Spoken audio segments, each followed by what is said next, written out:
October 7th total on the Israeli side. And most of them were certainly not at the music festival.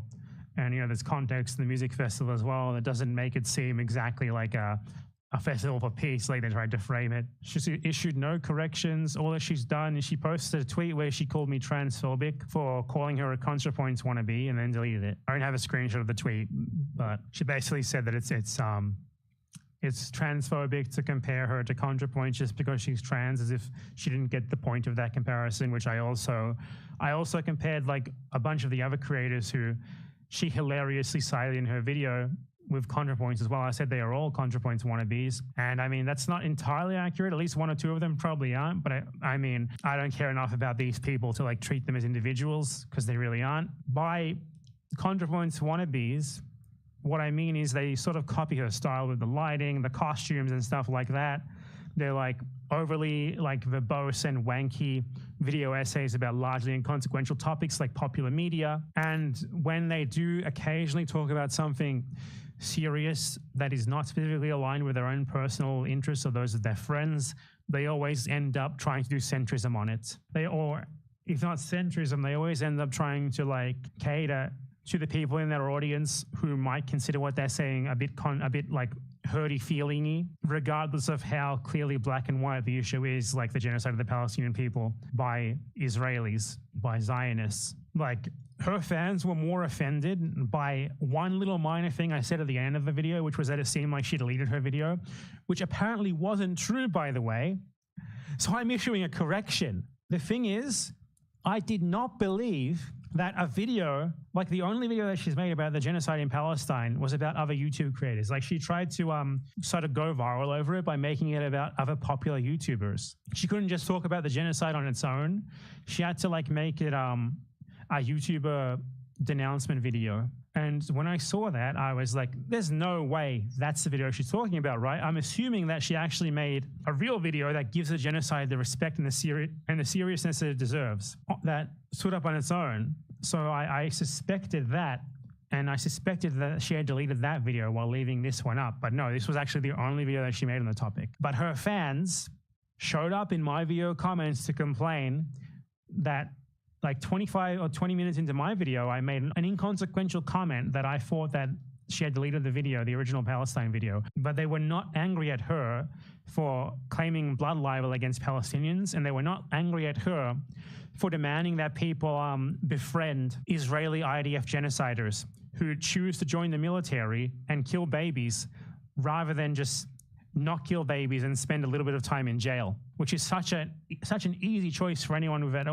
with any sort of claims of being human. Obviously, you don't fucking join the genocidal military, no matter what, and especially in Israel, when like the choice is, do I kill babies or do I spend some time in jail and maybe horrible people who think that killing babies is a social obligation in my country won't like me. It's the easiest choice of your life. And if you choose the killing babies, holy shit. And she said that it's anti-Semitic to be against the people who choose to join the Israeli military anyway. So that is my response to the Jessie Gender developments, the Jessie Gender situation, the Bad Empire Jessie Gender drama. Maybe I'll title this video Bad Empire Jessie Gender drama is crazy. And then in the thumbnail, I'll put like a soy face or something. No, I won't do that, but I should. But yeah, like she's done absolutely nothing to correct the problems that I pointed out with her video and her narrative, and the fact that she is just blatantly choosing to cater to a sector of her audience who apparently like Jewish people, like American, well-off white Jewish people who have unaddressed sympathies with Zionism. And instead of just saying to them, you know, fuck off, you know, if you're offended by me talking about the genocide in Palestine in any capacity, you clearly have some problems that you need to investigate. The problem isn't with me. Rather than doing that, she made a whole video, a 4-hour-long video coddling their feelings, you know, trying to draw a line and retain them as a part of her audience, the most cowardly thing imaginable for any creator to do.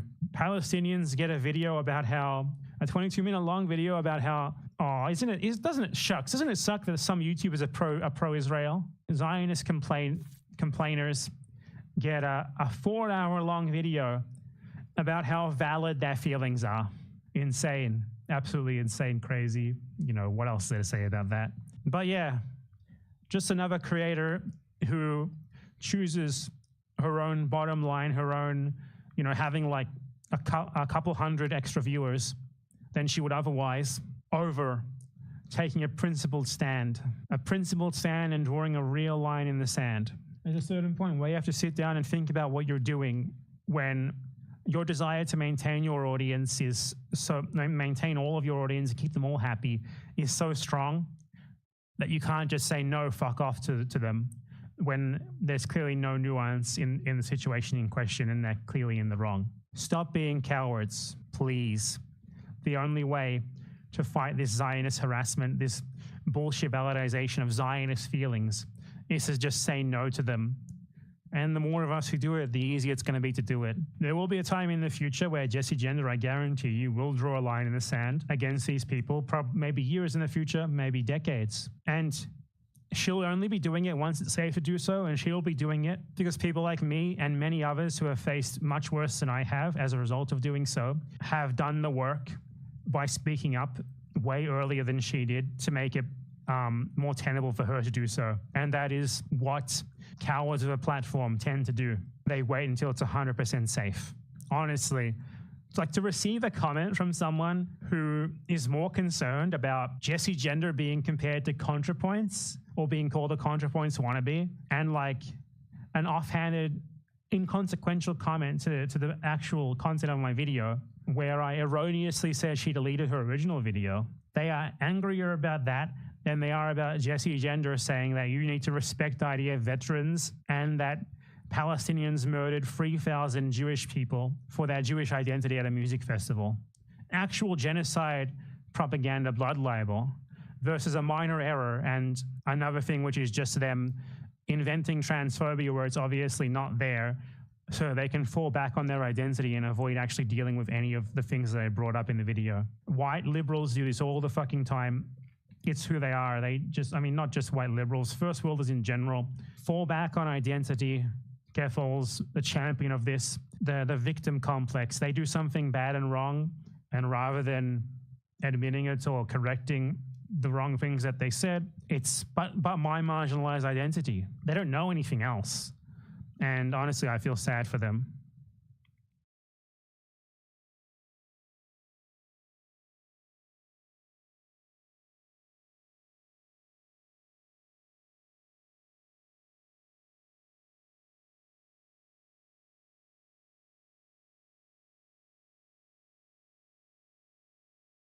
I really want to get in contact with BDS and see if we can get them to put Teddy Fresh, which is run by a couple who constantly do pro-Israel genocide propaganda. I want to contact BDS and get them to put Teddy Fresh on the BDS list. Run by 2 Israelis as well. One of them was an IDF terrorist and the other voluntarily moved there from the USA to colonize Palestine.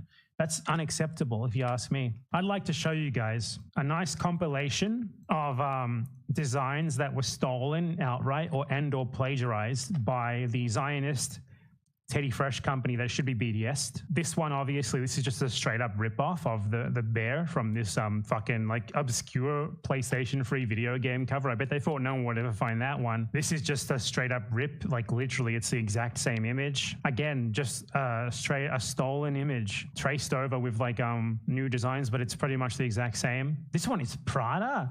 They just stole a design from Prada, like 1-to-1, and they got away with it? No way. It's the same design, except they flipped like the flames around a little bit. That's it. You can just steal from Prada and get away with it? Oh, this one's exactly the same. This is just the same. Is this legal? Like, holy fuck. Well, this one's probably taken, but I mean, it's just words, very cool. This one's kind of a stretch. This is extremely similar. Like in some of these cases, they take the idea from the design and they redo it shittily. And this is one of those cases. It's like the exact same idea. This one looks, this is taken from a fucking coloring book. They took a design from a coloring book. oh my God, these people have no talent whatsoever. It's just theft. It's from a coloring book, children's coloring book, and they put it on like this bright fucking red top. Who buys this shit? I mean, we shouldn't need BDS to get people to boycott this company. This is fucking horrible. Okay, this one is just a straight ripoff. And they carved like their own little initials, TF, into the eyes. It's exactly the same except lowered contrast and T and F are in the eyes. I feel like to wear this sort of clothing, you would need to legitimately be like mentally a child. Like in the first place, like you should have been boycotting this by default just because like, why would you wear this? What's wrong with you? This is Rick and Morty, I mean, like having Rick and Morty designs is bad enough by itself. Stealing them is like even worse. This is unbelievable. But apart from that, given that Teddy Fresh is a company owned by an Israeli terrorist with an American Israeli settler at her side, two people who constantly do genocide propaganda on their show. The show, which is the only reason why their shitty clothing brand can even exist in the first place. Obviously, Hila Klein's fucking clothing brand could never ever succeed on its own based on quality because it's fucking shit garbage for mental children. It just steals designs everywhere. This company needs to be boycotted, divested from, and sanctioned. Their YouTube channels are already dying. They're hemorrhaging views, hemorrhaging subscribers. They are clearly not going to be able to survive for much longer. I mean, yeah, they're going to be able to survive, but they're going to have to cut back. They're going to have to sell the mansion, perhaps. They're going to have to fire a couple more of their mates who they've already fired. You know, Ethan Klein, if you didn't know, he has a lawsuit against him from one of his former maids who's suing him for not paying her minimum wage and a bunch of other shit. Pretty epic, right? He's going to have to dial back the lifestyle a little bit based on the self-destruction that he's doing to his own podcast by being a disgusting Zionist propagandist who does nothing but make 5-hour-long podcasts about Hassan fucking Piker over and over again. So we should BDS this terrorist CEO company immediately. We should BDS this company because the owners do disgusting pro-Israel genocide propaganda constantly. They literally invent fake rape victims to slander the colonized and genocided Palestinian people. It cannot be allowed to stand. We should BDS Teddy Fresh. And I would tell you how to actually go about making that happen, but when I try to go to the BDS website, it thinks that I'm a robot because I'm from Argentina, which is fair, but I would assume they have like an email contact or something where you can recommend them companies to be BDS listed or something. You should all go there and explain to them calmly, nicely, and succinctly why you think that Teddy Fresh should be put on the BDS list due to the disgusting, vile genocide propaganda that its owners do, and the service of Hila Klein in the IDF terrorist organization. Hila Klein, the CEO of this children's clothing company, which also plagiarizes other companies constantly, including fucking Prada. I don't know how to get away with that. From what I know, like those expensive clothing brands, like if they suspect that you are even like using that fabric, say you buy an item from them legally, you cut it up and you use its fabric to like make something else, they will send private investigators to your house and harass you. So I don't know how the fuck they can get away with that. It's just weird. But that's besides the point here, because the point is, even if the designs were good, which they're not, to be clear, they're fucking for children, this company should be BDS for the abhorrent, disgusting, genocidal propaganda of its owners and the terrorism that the CEO did when she went on a raid in the West Bank to terrorize innocent Palestinian civilians as a part of the IDF terrorist group. BDS Teddy Fresh now. BDS, bring to ruin the Klein family now. Do to him what he so desperately wants to do with literally everyone who expresses even a modicum of solidarity with Palestinians. He tries to weaponize like the Zionist harassment and like false anti-Semitism allegation apparatus against literally fucking everyone, trying to destroy them, destroy their livelihood. So I think it's only fair to get back at him for that.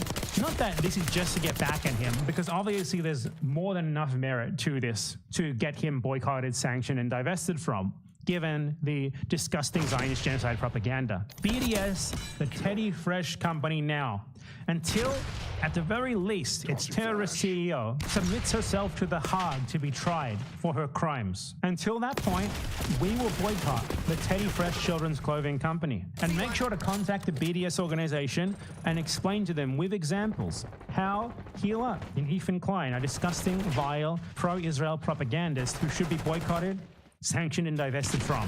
Thank you.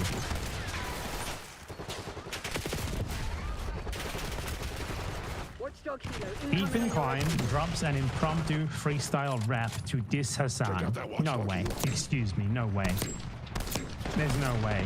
This has no views. I'm the first view for this. Okay, no, I'm the 8th view. But let's pretend I'm the first, because it makes me feel better. Stalin were alive today, he'd look at Hassan and put his body in the hay to feed the animals. That's what he's worth. He looks at Hassan. He's a capitalist scumbag. That's what it's about. Yeah. Dude, you need a fucking hobby. You need a life beyond thinking about Hassan Piker. What the fuck is wrong with you? You have children. What the fuck? How is he still talking about Hassan? Like, he just cannot stop making podcast episodes in which he talks about Hassan. Like, this one is clearly from the one from 1 day ago because he's got the same shirt on in the thumbnail. He just can't stop talking about fucking Hassan, dude. How are you still doing this? It's been almost 2 weeks since you even uploaded the video. This is crazy, man. Like, I've been in YouTube feuds before, but it's like, you know, I mock them. I upload a couple of videos about them. This guy does entire 4-hour-long podcasts about Hassan Piker. What is it, 3 or 4 times a week? And now he's doing a rap diss track. Like, what the fuck? Put him in the gulag because he's basically just gonna turn to goo. Ew. I'm gonna shoot him ropes. Ew. Hassan's tugging ropes and hanging him from it. You shouldn't be allowed to do this in public. This sort of thing should get you put into jail. Like, is this AI? Is this real? I don't believe this is real. Is this, I have to fact check this. This has to be AI. Is this mentioned anywhere else? Like, I think I'm getting swindled. No, it's real. It's real. No way. Oh, no. He's shooting ropes. Okay, let's go. Nope. You are this fucking obsessed? Can you imagine, like, being one of the crew here and you just respect yourself so much that you just let this keep happening? That you just sit there and watch this and, like, you have to pretend to smile and laugh because this guy is your boss? How do you have that little self-respect? I'll work on a diss track against Hassan if you guys want. I want to hear your No one wants that. And if you want that, you have fucking problems and you need a fucking life. You are just obsessed with someone who doesn't even acknowledge your existence.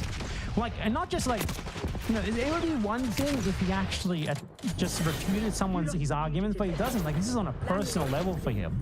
Like, he hates him personally to the point that he invented a story where Hassan's mother was actually like an undocumented fucking Mexican immigrant, which, by the way, bringing that up in the context of fucking ICE raids, like ICE deportation raids, it's obvious what he would be trying to do if it were true. Trying to get her deported. So, I mean, that would be insane to even bring up even if it was true. But it's just an example of how obsessed this guy is with Hassan Piker. Like, he lives and breathes Hassan Piker. He thinks about Hassan Piker 24/7. Like, holy fuck. Karl Marx, I got a fucking lot to say about that dipshit. Sure. Oh my God, I fucking love to hear you say anything about him. Because you just, like, whenever you speak on anything, it's just a gift that keeps on giving.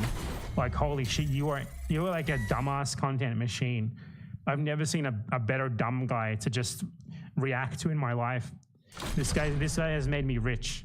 Like, literally, that dude, oh, I'm gonna write a whole theory about working, and I've never had a fucking job in my life. I'm a hack, a loser, a hypocrite, a dork. Has Ethan Klein ever worked before? And how is writing theory not work? How? How is, like, writing fucking books, papers, that are still to this very day revered all around the world? How is that not work? If writing isn't work, then you certainly don't fucking work. You sit there making shit up on a podcast like 3 or 4 times a week. Do you have a job, Ethan? A bitch, a nobody, a ghost. A nobody? Yeah, yes. What have I ever done except get hundreds of millions of people killed? Wow, my theory's really great. Let's all go to hell. That's what Marx is. And hell, you know what the governing body of government is? It's communism. Marx is sitting enthroned against next to Satan. I'm not even going to say anything. I'm just going to let this play out. I'm right. Everything I said about Marx is right. That motherfucker never even had a job. What the fuck does he know about working class people? Shit about Karl Marx. Fucking Dan, what are we doing? What's next? Why you always got to throw it to me? I'll rap and spit all day. You don't even have to pay me. So anyway, back to Marx. You want to talk about? We still have this DJ academic stuff. Yeah, you want to do literally anything but this? Mao was a dumb bitch. What the fuck? This is so embarrassing. Holy, this guy's 40 years old. Actually, he did a lot. He helped China a lot, but at what cost? He did a lot for China. That's so fucking random. This is like a Donald Trump random thing. Like communism, terrible communism, killed hundreds of millions of people. I'm extremely against it. But I gotta say, that Mao guy, he did do some good things for China. Look at China today, lovely place, lovely people. I'd like to visit one day. Nobody even built a hotel there. That's like so Trump. Like, what the fuck? He's so dumb that he can't even keep a coherent narrative going on. He goes from saying communism is so bad, communism is terrible, but Mao, yeah, that guy, you've got to hand it to him. He's fine. He's okay. I don't know a lot about it. You don't know a lot about fucking anything, man. Like, that being said, he probably killed a lot of people too. He did. Oh my god. Name a communist Someone get this man in a fucking old person's home. Stab. This is too much. Thousands of people. I'll wait. Name a communist leader that hasn't killed thousands of people. I'll wait. Name a U.S. president that hasn't killed thousands of people. I'll wait. How can I watch this and not think they didn't go far enough? It's impossible. Ooh. I mean... Okay, that was the worst thing I have ever seen in my life. This man is a 40-year-old who does that for 2 minutes straight on his supposed, like, I don't even know what the podcast is about. The people who watch that are just lobotomized, honestly. The fact that he makes money from doing stuff like that is such an indictment on the state of our world. This man should be working in the mines. He should not have a podcast making millions from his fucking mansion in LA. Crazy. This guy's thing is that he sits there on a podcast, like, ranting about Hassan Piker 5 hours a day, 3 or 4 times a week. And occasionally he will play clips of Hassan Piker saying things that are objectively true while editing in like clown honking sounds and donkey noises and like Seinfeld music over him speaking, which for Ethan Klein is like epic ownage. Like, man, you really debunked his argument there. You played fucking clown music. Whoa, holy shit, you got him there. Looks like he's wrong and the rape victim that you invented actually was raped. Oh man, I hate myself for watching this. I hate everything about the world. Fucking Ethan Klein, dude, what is wrong with you? You're just making shit about Hassan Piker endlessly. You live, breathe Hassan Piker. Like, what do you want from him? Do you want him to marry you? Is that what this is about, Ethan? Do you want him to fuck your wife? What is this about? I think like he was expecting the content nuke to be like the big thing that ended Hassan Piker, and in the end, like, it was so nothing that it could just be freely ignored, and no one who wasn't already like a convinced far-right Zionist numpty gave a shit about it. So nothing changed at all, and he's having a breakdown as a result because he spent like 3 fucking months doing nothing but constructing that dog shit of a video. Didn't even get his ExpressVPN sponsorship money. Like, get this guy in the fucking old folks home immediately. He needs 24/7 care. Keep him away from his triggers. Anything mentioning Hassan Piker. Like, what a fucking pathetic child. Dear God, man. Unbelievable. Just do something. Do anything but this. Like, I respond to YouTubers all the fucking time. I don't like sit there thinking about them 24/7, talking about them for 5 fucking months straight and nothing else. This is crazy. Unbelievable. What a fucking loser. Dear God. Anyway, now give me all your money.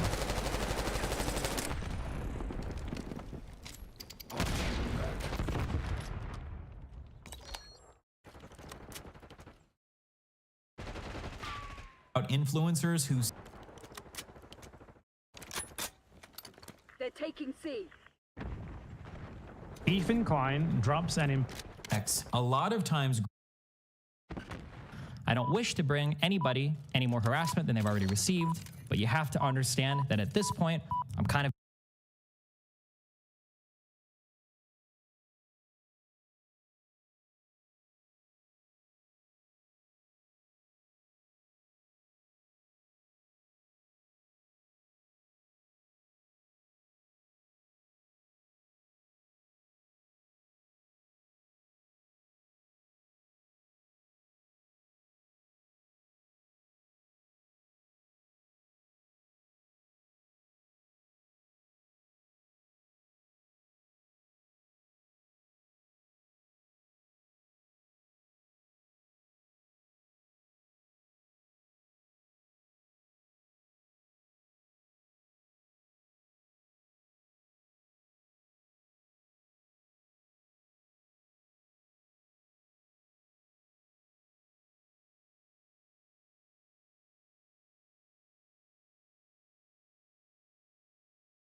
being pushed into playing my entire hand. There will be no vague allegations today. There will be no mentions of nukes, only mushroom clouds. I went with the title, Kethels, a case study on internet terrorism and mass media manipulation.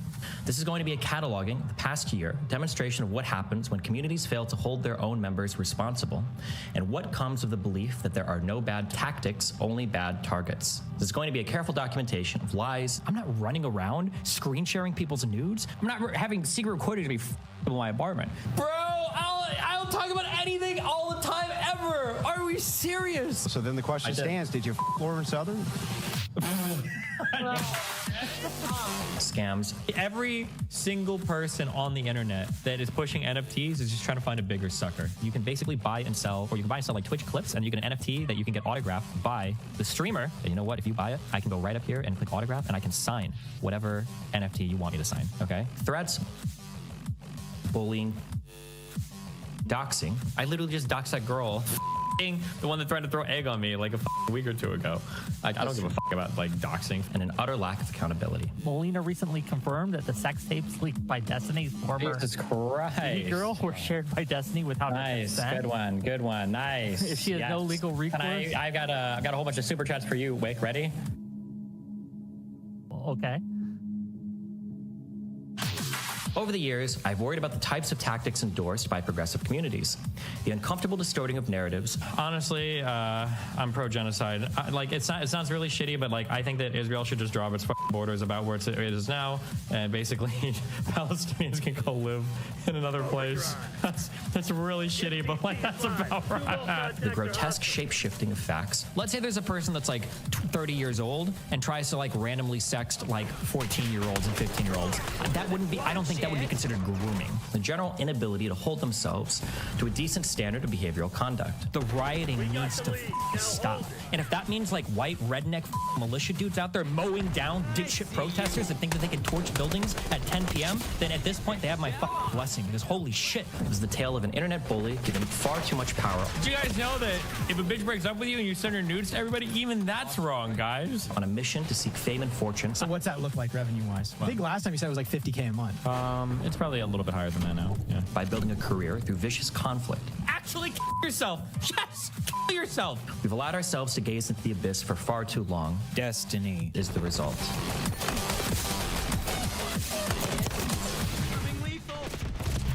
On January 8th, 2025, the streamer Destiny's ex-wife Melina accused him of sharing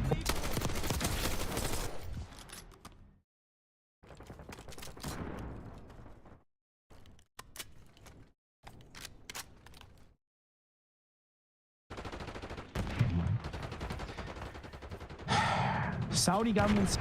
Oh man, content nuke Ethan Klein. Oh my god. There's no way that I'm reacting, at least now, to all 2 hours of Ethan Klein's shit show. Because I think I honestly expected too much from him. I thought like he would at least try to like adapt his arguments, change them a little bit. And then from what I saw of it, it's just him ignoring the fact that like 20 different people have already refuted everything that he had said before, to just restate it all confidently.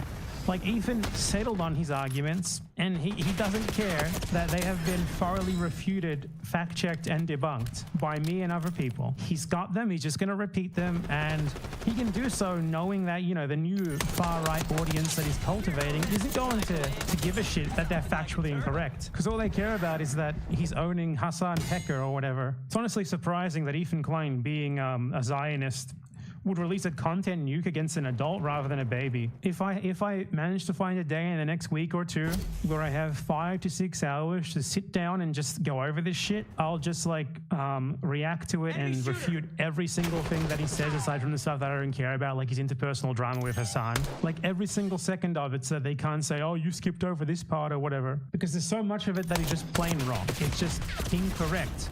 And Ethan Klein, like, he's not mentally capable, he's not intellectually capable of research, of critical thought. So what he does is he makes a statement backed up by basically nothing, and moves on if it's proven.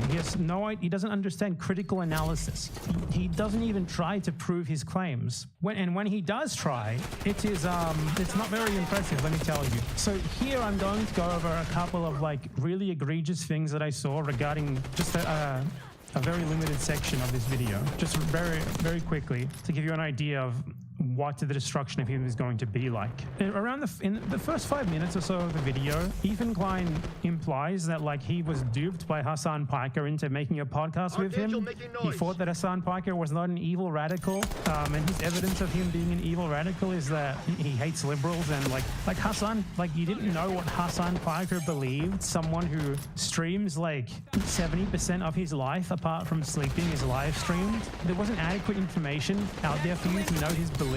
You, as a poor little baby, a 40-year-old man, were misled by a guy who most of his life is just out there on the internet for free perusal for you to watch. You were misled by him. You poor little baby boy. You had no idea what he really was. Anyway, and that's the extent of my defense of Hassan Piker. So there is a point in here where Ethan Klein goes over like Hassan Piker's disturbing views, and at no point does he actually try to refute what Hassan is saying. So watch. Disturbing enough. I started to notice that Hassan was carrying a lot of water for communist states, war crimes, and genocides. What do you call Crimea? I call it a part of Russian territory, bitch. That's what I call Crimea. I call it Crimea River. That's a joke. A Russian river. The annexation of Crimea is absolutely a justifiable annexation. Tibet was literally a fucking feudal slave mandate, like autonomous zone. China did them a favor. That was one. I mean, in America, when I say something like this, people. So was Tibet not like a slave state? Wasn't it? Get very upset. This is like the Willie Mack show thing. You just play a clip and you don't actually try to refute it. You just play it and then you move on as if it's like self-evidently wrong. You know, we talk about the Dalai Lama saying "suck my tongue" or whatever, but like that's not far from the norm in fucking normal Tibetan existence before the Communist Party came in and China unilaterally took over Tibet. Was it unilateral? Do you think they did not have support from anyone in the population? Like, well, their culture.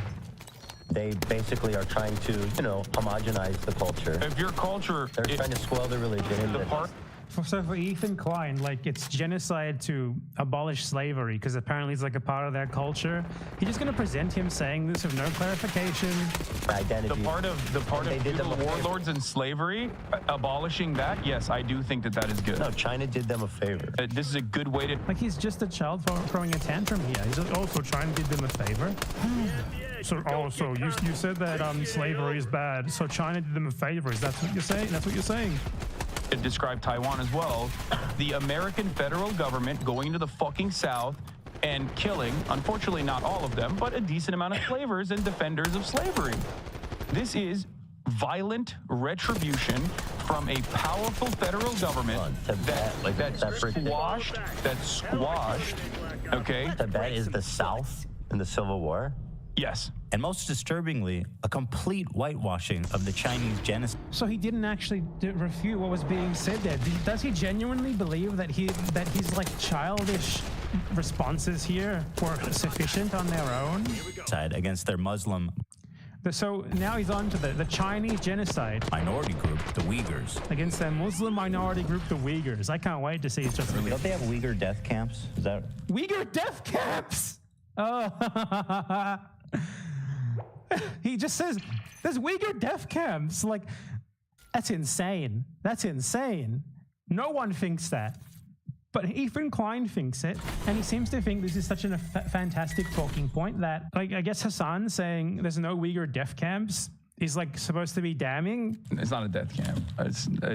They were re-education camps, and they are no longer in operation. Is that according true? to the Associated Press? Okay, I saw this crazy documentary, and I don't know. I don't know the surrounding narrative or anything about it, but it was about there was doctors in the area. They would be able to procure organs. No, that's... Ethan Klein just watches like fucking Falun Gong documentaries and believes them uncritically. I saw a video and it said that they kill them in the death camps and they steal their organs. Do you deny that? And Hassan's like laughing at him, like trying to be nice, like, no, that's not true, Ethan. And he presents this as if it paints him in a favorable light, which, to be fair, with the audience of fucking morons like himself that he's trying to appeal to, perhaps it does. No, I'm telling you, they were in China with. Okay, that one is like Shenyun, They're like, Falun we can Gong. get you an organ from a Uyghur.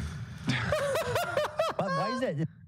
Is that really that crazy? The Associated Press quietly fucking wrote an article that didn't get a lot of coverage in mainstream media about how, like, okay, well, you know, all the concentration camps have been closed now. Like, all the re-education camps are closed now in fucking Xinjiang, and it's like very different vibes in Xinjiang. And now, you know, it's the tourism hour. Let's see what the Associated Press actually had to say about this. These are all AP articles from the last 2 years. UK independent body reports China committed genocide in Xinjiang. Okay, let's look at this article. UK independent body. What is the UK independent body? It's a fake court made by a US-backed supposed Uyghur advocacy group that they made their own court, and then the court that they made decided there is genocide. That's what this article is about. This is not the AP's opinion or an original piece of AP journalism. It's just them reporting on what other people said. In this case, a made-up fake court. And Ethan Klein's like, look at this, guys. You see? They made a court specifically, like a pretend court, specifically to say that there's genocide. And the court said there's genocide. Ooh, gotcha. There's genocide now. In Xinjiang, China sanctioned a U.S. research firm and 2 individuals over a report about the human rights violations in Xinjiang. Well, I mean, if a U.S. research firm and 2 individuals said in the report that there's human rights violations in a U.S. enemy nation, I guess that's true, right? Is that the argument here? Like, you notice there's no analysis of the facts. It's just presenting headlines and reading them as if they're self-evidently true, as if there's nothing to doubt here. It's the tourism hour.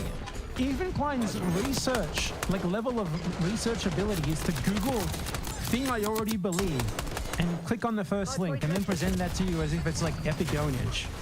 To China's fury, UN accuses Beijing of Uyghur rights abuses. Tourism hour. Uyghur.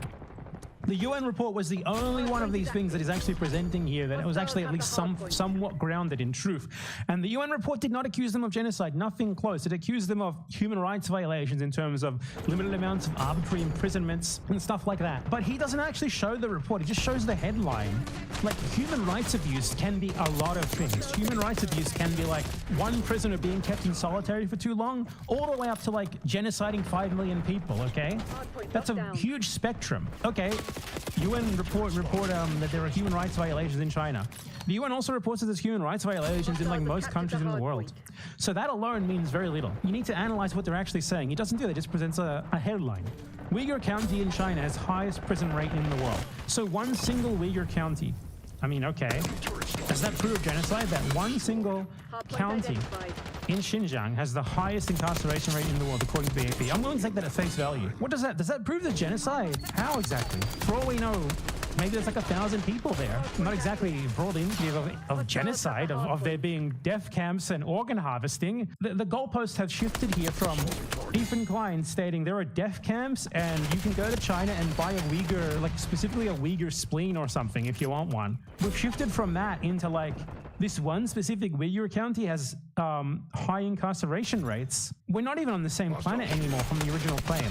County in China has the highest prison rate in the world. 1 in 25 people is in a Chinese prison. It's the county. One county. Do you know what that means? I'm pretty sure that Ethan Klein doesn't actually understand what this means.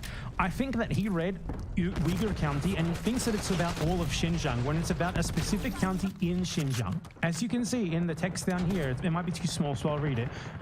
Nearly 1 in 25 people in a county in the Uyghur heartland of China has been sentenced to prison. It's a specific county, but I guarantee you, Ethan Klein does not actually read articles and doesn't even know how to comprehend a headline, and he misread this as being 1 in 25 people in all of Xinjiang, which is not the case. Tourism hour. 48 Uyghurs detained in Thailand for almost 11 years are on hunger strike to protest their imminent deportation to China, where they... 48 Uyghurs in Thailand are hunger striking to protest, Thailand deporting them to China. What exactly about this is specific evidence of there being genocide in China? Like, you would think that death camps and organ harvesting, there would be a lot of evidence for that rather than just something like so far removed like this. Like, they face imprisonment or execution. Not only they claim they face imprisonment and execution. That may be true. It may be false. You're not presenting any evidence of this, are you? Where's the evidence? You know, refugees lie sometimes. Refugees who don't want to be deported or are facing deportation, they will say, you can't deport me for this or that reason. It may be true, it may be false, but you can't take this shit at face value. You know, if you want to show us that Uyghurs are being killed in Xinjiang, why don't you show us evidence of Uyghurs being killed in Xinjiang rather than refugees from another country attempting to avoid deportation claim that they would be killed if they were deported. We need actual evidence here. You haven't provided anything that even remotely approximates the original claim. Does this AP article seem not to exist? These are just random pictures. Like, these are pictures of prisoners. Like, you can find pictures of prisoner roundups like anywhere. Damn. What exactly about this specific picture is proof of your claims here? There's like a random picture of a prison facility with text on it that makes a specific claim about what that facility is for. A random picture with a text subtitle. Urumqi internment camp number 3. How do we know that this is what you're saying that it is? It's an internment camp? It looks like a regular prison to me. What about this makes it an internment camp? Where's the evidence of that claim? This is something that these people do a lot, by the way, is they just present like random pictures of buildings in China, and they tell you this in this building this thing happens, and they provide no evidence for it. The articles seem not to exist. Reading the AP proved exactly the opposite. Reading the AP, how does anything that you just prove exactly the opposite? Okay, I'm gonna find this article in 3 seconds. Okay, watch how easy this is to find. Xinjiang AP News tourism. First result, Ethan Klein. The first fucking result for Xinjiang AP News tourism is the article that Hassan was talking about. Not only does this article not seem to exist, but the AP, according to him, actually reports the opposite. This is original AP reporting. Xinjiang eases its grip, but fear remains. Tourism. That's why Hassan uses the word tourism. It's in the fucking title, because tourism has returned there. It says here, the razor wire that once ringed the public buildings in China's far northwestern Xinjiang region is nearly all gone. Basically, it's an article about how the repression in Xinjiang has largely ceased. And it's from 3 years ago, 4 years ago almost already. And Ethan Klein is here talking about Uyghur death camps and organ harvesting. So the article that Hassan mentioned is right there. And the articles that Ethan went over that, according to him, prove the opposite of what Hassan was saying, do not even remotely approximate doing that. Most of them are just the AP reporting on what other people have said. Ethan does not go into analyzing the evidence or anything. It's just like, look, this made-up court that an anti-China group made said there's genocide in Xinjiang. Whoa, dude! Great! Why didn't you type Xinjiang AP News tourism into fucking Google? It's like the first evidence-based attempt to justify something based on the evidence that Ethan Klein makes in the entire video. And it's him somehow not finding the article. It's him fumbling completely at basic research. Hassan has happily eaten up the Chinese propaganda on this and has regurgitated it to his mainstream audience. Why is he defending China's genocide of their Muslim population? When have you demonstrated there is a genocide of their Muslim population? You've done nothing. Nothing that even remotely approximates that. You made an insane claim of there being death camps and organ harvesting, and then retreated from that to just human rights abuses, which can be a massive spectrum of different things, but which aren't specifically genocide at all. Where is the evidence of your claims? You do not prove a single fucking thing here. If anything, you just completely failed to do basic research in encountering the fucking article that he was actually talking about. How does this... Again, he's from 3 years ago. Like, this shit is practically ancient at this point. Like, the claims of Uyghur genocide are from like 2017, 2018, 2019. The system of repression has been largely dismantled since then. It was largely dismantled already 3 years ago. And you're still talking about this, not as if it's currently happening, but as if there's literal death camps. Like, death camps, you have to understand, it's a very specific thing. Death camps is a term that only really applies to 6 German camps. I think it was 4 or 6, one of those 2 numbers, in World War II, where they killed Romani and Jews and some other people as well. Camps specifically built to kill people. And he's claiming there's like analogies of like the Auschwitz death camp in China. An utterly insane claim, which he's done nothing to prove, not even close. And we're just supposed to accept Hassan is bad for saying that that's not true. Like, give me a fucking break, dude. Even makes sense. It only makes sense if A, he's being paid, or B, he has the political complexities of a 5-year-old. I know. Yo. Oh, the fucking irony is crazy. "Oh, America bad" is a meme that people laugh. You have literally done nothing to prove the evidence, to show any evidence of your claims. You've got to be fucking kidding me. Your claims here are, there is a genocide in Xinjiang. I'm not going to provide any evidence of that. There's death camps there. I'm not going to provide any evidence of that. This guy said there's not. I'm going to appeal to the preconceived beliefs of my dumb fucking audience, who will automatically believe that this is true, even though not me nor them can provide any evidence of it. And you are the dumbest fucker in the world. That online. But with Hassan, this does actually seem to be the beginning and the end of his analysis. 2 principles. I think the analysis is based on the facts in this case, because there's no facts to support what you're claiming. Let me explain to you 2 principles that you should keep with you, coming from a person who's Turkish, okay? When you look at a situation in the Middle East, you look at what the local government is and who the Western forces are. Never align with the Western forces. So when I look at other... What situation would this be incorrect? Countries, I look at the regional actor, whoever the regional power player is, and then I look at who is backed by the Western superpowers. That's a principle that you could take home with you if you want to actually be moral, or if you want to be smart about the way you analyze other countries. So you would expect, like, this clip, like he plays this clip, and then you would expect there to be some sort of refutation of it afterwards. Like, okay, here's 1 or 2 examples where this doesn't apply to illustrate why Hassan is wrong here. I guarantee you what's actually going to happen is he's just going to play this and then move on to something completely different without actually refuting it. That's one basic principle that you can take home with you. All of a sudden, magically, you are above on your foreign policy analysis. You're going to be better off than 90% of people that look at the situation. After seeing all of this, I was already getting uncomfortable with our partnership. I started to wonder if I had any idea who this guy actually is. And then this happened. We have breaking news out of Israel this morning where Hamas... This happened. We did genocide. By the way, his wife's a terrorist. Just want to remind you all of that. Ethan Klein is married to Keela Klein, who is a terrorist. Anyway, so I will deal with most of the rest of this when I do actually make a long response to every single word that he says, aside from the Hassan Piker drama parts, because I don't care about the honor of Hassan Piker. But there is one part in this regarding the Houthis, which is just blatant in his level of critical thinking skills, his level of research, that is just obviously search bad. Like he went to Google and he searched bad things Houthis. He did this. Ethan Klein tried to justify him being against an anti-genocide blockade being carried out by the Yemeni government on the basis that the ships that they are attacking are unlinked to the genocide. Now, we all know that every single Western country supports genocide in Gaza. Hence, what the Houthis did was they blockaded the shipping of all Western countries and Israel, obviously, in order to put pressure on them to make them stop Israel doing the genocide. And this is Ethan's like debunking of that. He picks out one ship and tells us that this ship was not linked to Israel nor to any Western country. Let's check it out. Let's review his claims. His first claim is that the boat is headed for Israel. It's not. It's going from Turkey to India. Next claim is that it's owned by an Israeli company. It's not. It's being chartered by a Japanese company, and the boat's owners are registered in the Isle of Man. I'd like to remind everybody. The owners are registered in the Isle of Man.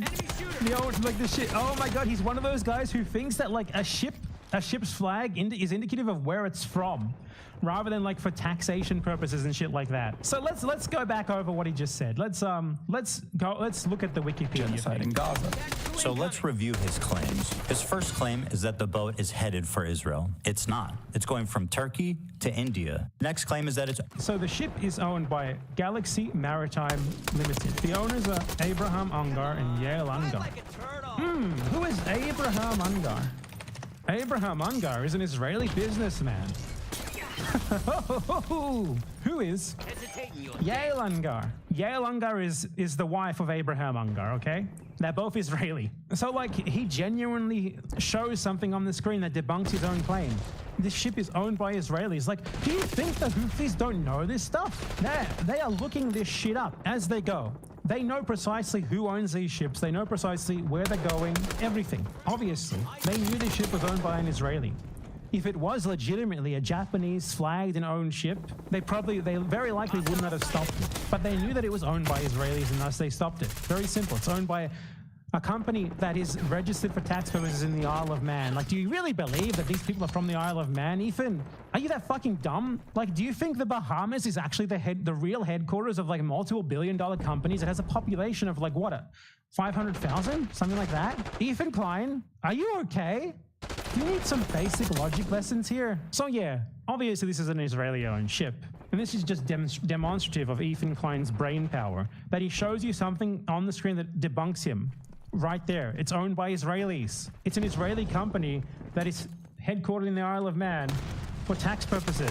Anyway, so let's go over 2 more claims that he makes in here that I think greatly demonstrate his brain power. So Ethan's fantastic brain. You know, he went and typed in Google, bad things Houthis, tell me bad things Houthis do now. And he found an article. What did the article say? Let's find out. Most fun one. They brought back slavery.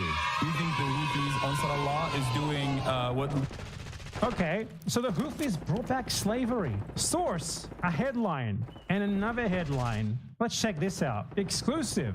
Houthis restore slavery in Yemen. The source for this is Ashaq al-Awsat. What is Ashaq al-Awsat? Let's find out. This is a paper that was founded with the approval of the Saudi royal family and government ministers, run by a company called the Saudi Research and Marketing Group, which is noted for its support of the Saudi government. The newspaper is owned by Faisal bin Salman bin blah blah blah, a member of the Saudi royal family. So you might already know this, but Yemen has been under attack by the Saudis for more than a decade. The Houthis are the enemies of the Saudi intervention in Yemen. The Saudis have massacred something around 500,000 people in what accurately can be described as a genocide. Ethan Klein is citing Saudi state Goebbels propaganda to claim the Houthis restored slavery. But hey, you know, who knows? Maybe this Saudi propaganda is actually based on something concrete. Let's check out the sources.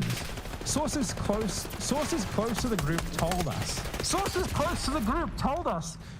You know, we swear, trust us. They definitely told us. Yeah, they told us, you know, this Saudi royal family-owned newspaper was told 100%. Several local reports have also confirmed this. Just some local reports. Yemeni activists have definitely said this. They told us. We can't even name one of them, but they told us. A civilian even said this. Experts confirmed. A U.S. State Department report said. It's just like this guy who he made up said so. This other guy who he also made up also said so. This is Ethan Klein's source for the restoration of slavery in Yemen. And the other one is an Al Jazeera report based on this fucking report. Al Jazeera, an agency of the Qatari government, which is generally good if it's within the Qatari government's interest to be good, which, you know, the Qatari government is another Gulf monarchy that participated in the genocide of Yemen and that is very much against the Houthis. Incredible source analysis, Ethan Klein. Incredible brain. What else did he say about them? Okay, I'll tell you. Let's check this incredible epic source analysis from Ethan Klein. Well, according to this, there's been 1,181 violations committed by Houthi rebels against women. According to this, according to what? A headline and a random picture with zero context whatsoever. Let's find this headline. So, what is this? According to this, what is this? This is a report only reported on in this specific outlet, Anadolu Ajansi, which is the state broadcaster of Turkey. Now, you might not know this, but Turkey is also one of the countries that participated in the anti-Houthi coalition in Yemen. 1,000 violations, whatever that means. What does a violation mean? Human rights group. What human rights group? What are the violations? Quoting testimonies. So we have testimonies. People saying that something happened to them. And we have reports. So there are 2 groups cited in here who participated in these reports. One of them has a website, the Coalition of Women for Peace in Yemen. Now, it's very interesting to have a website that is a coalition of women for peace in Yemen that's entirely in English and that says that it's for peace in Yemen, and yet it outright says here, our aim is to free women who have been arbitrarily detained by the Houthis. Now, you would think that an organization like this, that is for peace in Yemen, would like document and be against abuses done by everyone, not just by one specific group. That's kind of weird, right? Like, there are a lot of really biased human rights organizations in Syria, for example, but they at least pretend to document and be against abuses done by everyone. Now, it might not surprise you to find that this organization is was founded by someone, Noor al-Jawi, who defected from the rebels to the Saudi-backed government, and then immediately founded this organization. And now this organization is presented as like a massive representative organization of women in Yemen, when in reality, while it's not at all transparent about its funding sources, it's just a propaganda front for the Saudi-backed former Yemeni government, which is obviously why they specifically talk about the Houthis and only the Houthis. And you click the film, Detained Under the Houthis. 3 brave women have decided to speak out on film against their persecutors. Source, we said so. And they have a trailer. Now, there's no evidence here. There's basically nothing here at all. It's this group founded by a woman who explicitly defected to the Saudi-backed government under very weird circumstances, founded a group to claim that the Houthis like mass rape women, like all, the most generic propaganda ever. And this is what that article in the Turkish government state media outlet is citing, basically. That group and 1 or 2 others that are essentially the same thing. This is not at all a reliable source. It presents basically zero evidence. It's obviously ridiculously overproduced and all in English. It's specifically made for an English language audience, and Ethan Klein does not question why any of this is the case. Detained by the Houthis. I said so. I could make it, Ethan Klein. If this, let me give you like a little bit of perspective, okay? I could make a 60-second long video about this with like a couple of actors who all accuse you of horrible crimes, called like Detained by Ethan Klein, Locked in the Basement, or something like that. I could do that tomorrow. It would cost me like $200. I could put it to like terrible music and like buy some stock footage of prison cells and stuff like that. Would that be evidence of you holding 1,000 women or whatever in your basement, Ethan Klein? Ethan Klein, have you ever considered being a bit critical of your sources? Ethan Klein, have you ever considered thinking? Have you ever considered engaging in critical analysis? It's just headline, headline, headline, headline, headline, headline. Saudi government said so. Turkish government said so. Well, I'm convinced. So Ethan has not even remotely substantiated his claims. I just wanted to go over some of the most egregious ones that I saw here in a little short thing. Maybe later, I'm not promising anything, but maybe later I'll go over the whole thing all at once, but that will be like 6 fucking hours sitting there and then editing it down till I digest the whole thing. It's not a very fun prospect, but I might do it. Just because, I mean, it's a lot of pain, but there is a lot of gain. A monetary gain. It's just frustrating because I don't want to reiterate the same things over and over again. I've already responded to the shit that he's saying here. Ethan Klein is not a sentient being. He does not adapt his arguments. He does not change when counter-arguments are presented. He just keeps repeating what he was saying beforehand and relies on his audience being too dumb to seek out the already existing counter-arguments. I made multiple videos refuting his bullshit months ago, and he's still repeating it the same as if nothing ever happened. And I don't want to sit here all day just retreading the exact same ground I've already retread 1,000 times before. Ethan Klein is someone who needs to be confronted live, in real time, in detail, and dismantled point by point all the claims that he has made, presented with the evidence showing him why he's wrong. The thing is, he will never allow him to be exposed, himself to be exposed to that sort of situation. So all you can really do is to make videos refuting him, but he'll just keep ignoring them, and his audience is too, like, for the kind of person who's now trying to appeal to, is obviously far too dumb to seek this stuff out. And even if they did find it by accident, they'd be too dumb to digest it, to understand why he's wrong. So it doesn't really matter anyway. So I just wanted to highlight like some of the more egregious examples of Ethan Klein being a 40-year-old with no idea how to do basic research, no idea how to do basic critical analysis, no idea how to do anything except search Google for search terms and then present whatever shows up uncritically. Maybe later I'll deal with the rest of it. Maybe. It's going to take, I'm going to have to sit down with like, I don't know, a little bit of cocaine or something to get myself in the mood. Just like Ethan Klein does with the Ozempic.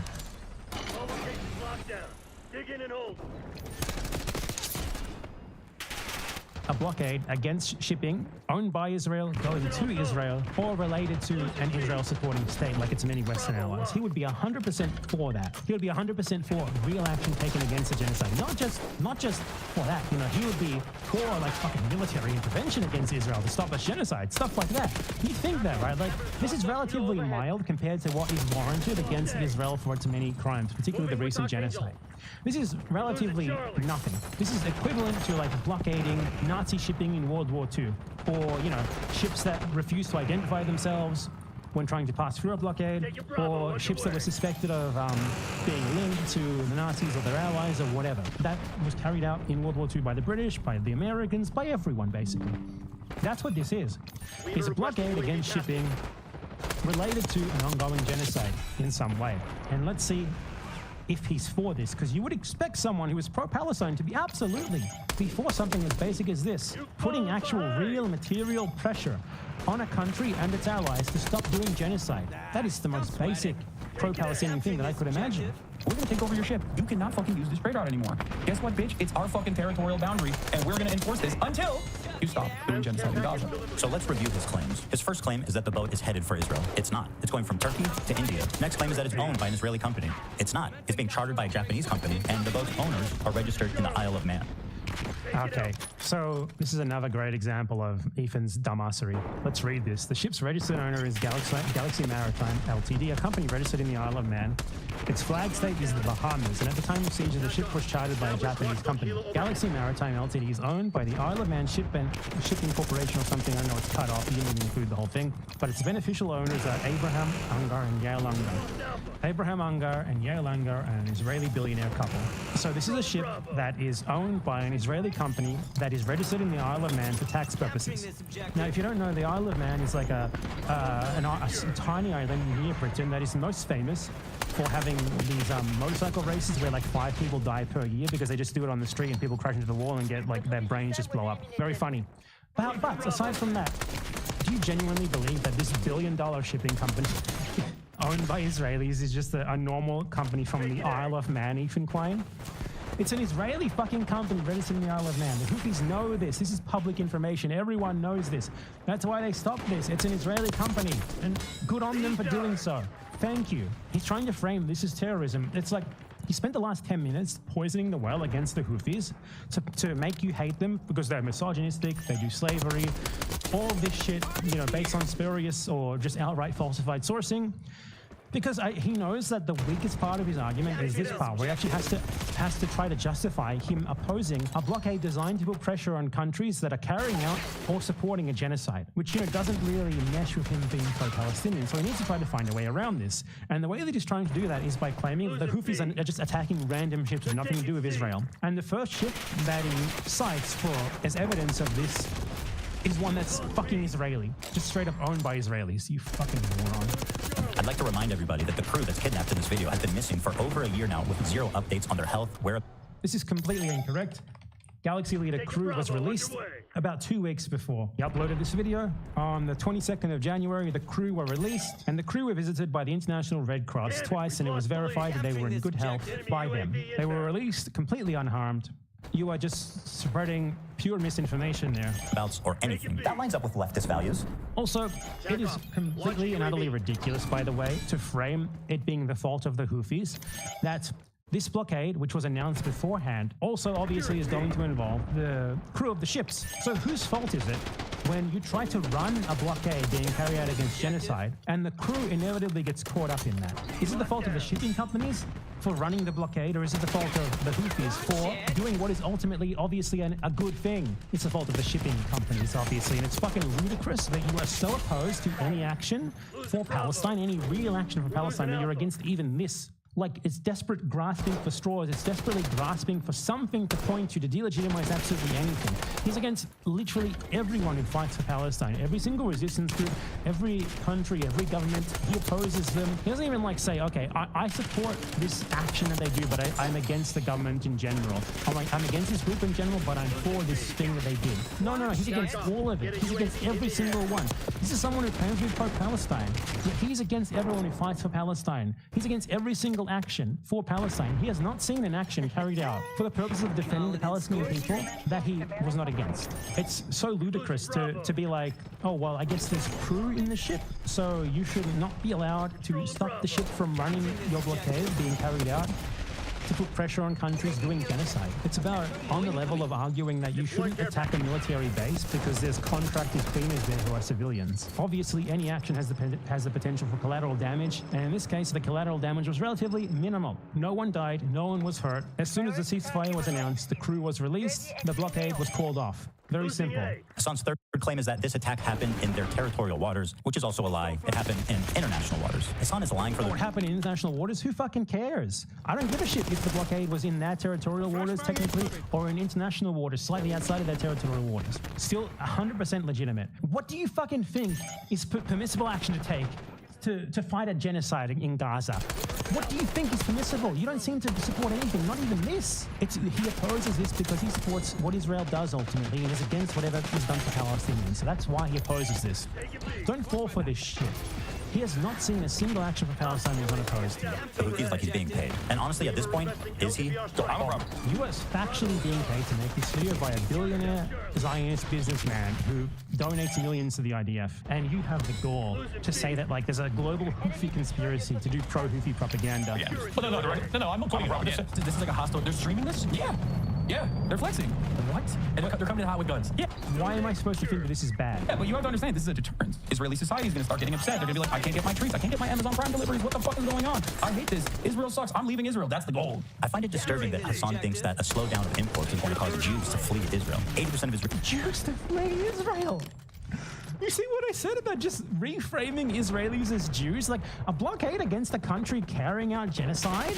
And he's like, dude, are you saying that you want Jews to flee Israel?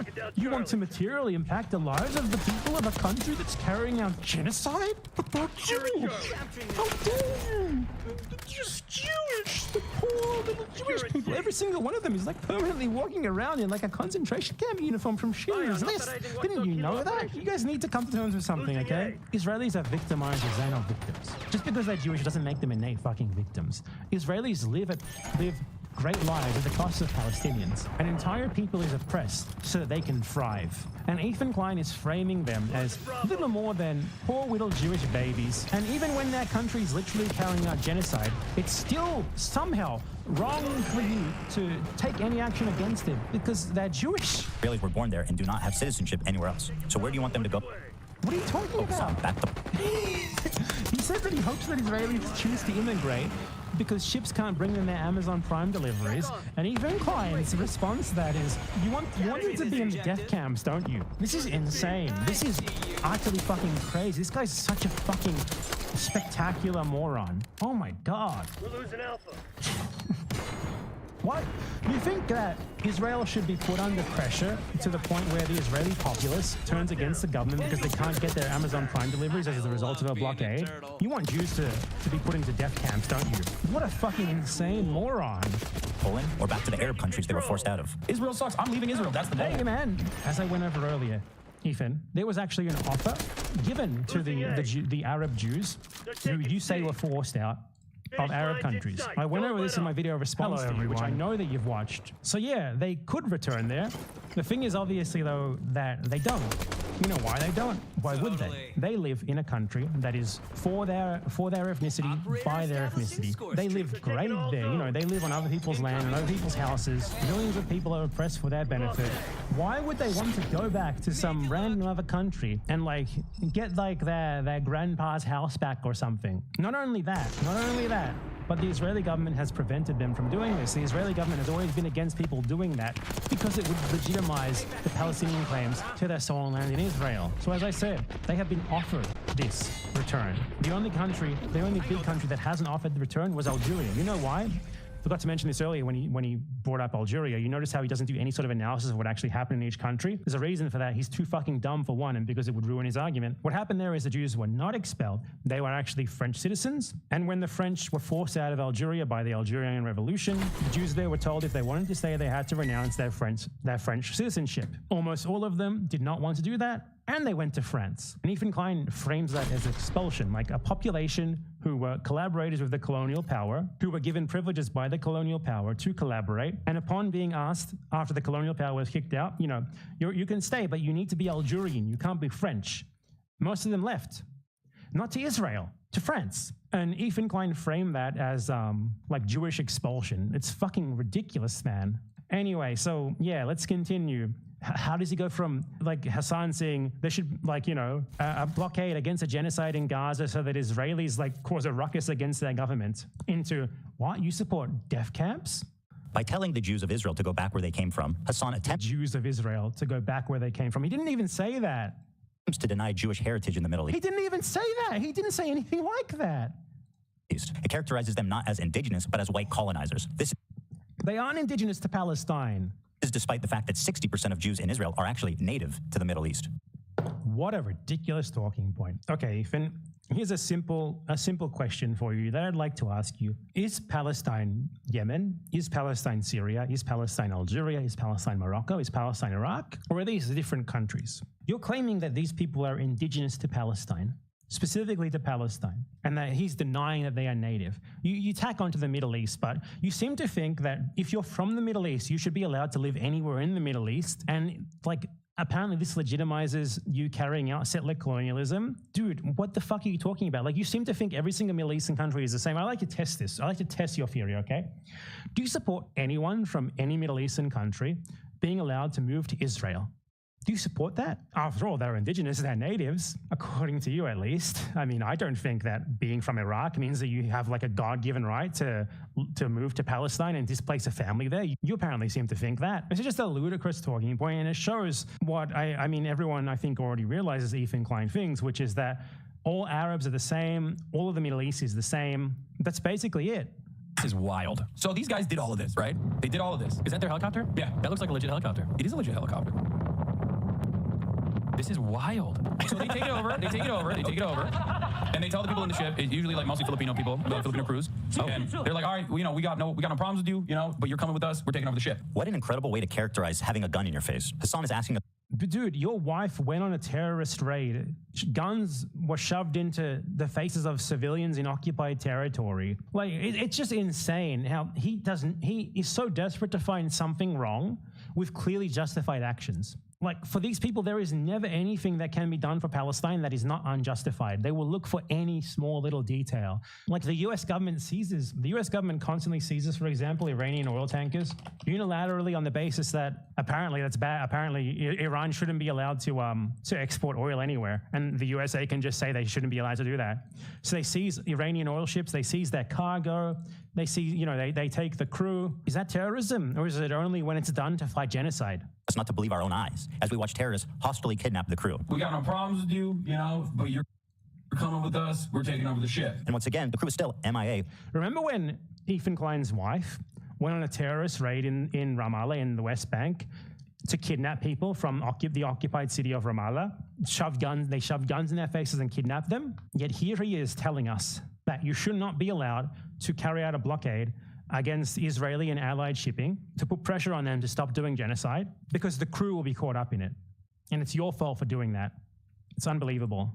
For over a year, prisoners to a terrorist organization. But don't worry, guys, Hassan says they have no problem with them. They're like, all right, we got... Says terrorists. He doesn't actually explain to us what exactly makes them terrorists. The US government says so is not a valid argument, by the way. No, we got no problems with you, you know, but you're coming with us. You are so unfunny. This is a 3-minute video of... What do you mean music video? When you say music video, I'm expecting... Oh my God. Are you being serious? I know I'm seeing these guns and shit. This isn't a music video, Hassan. You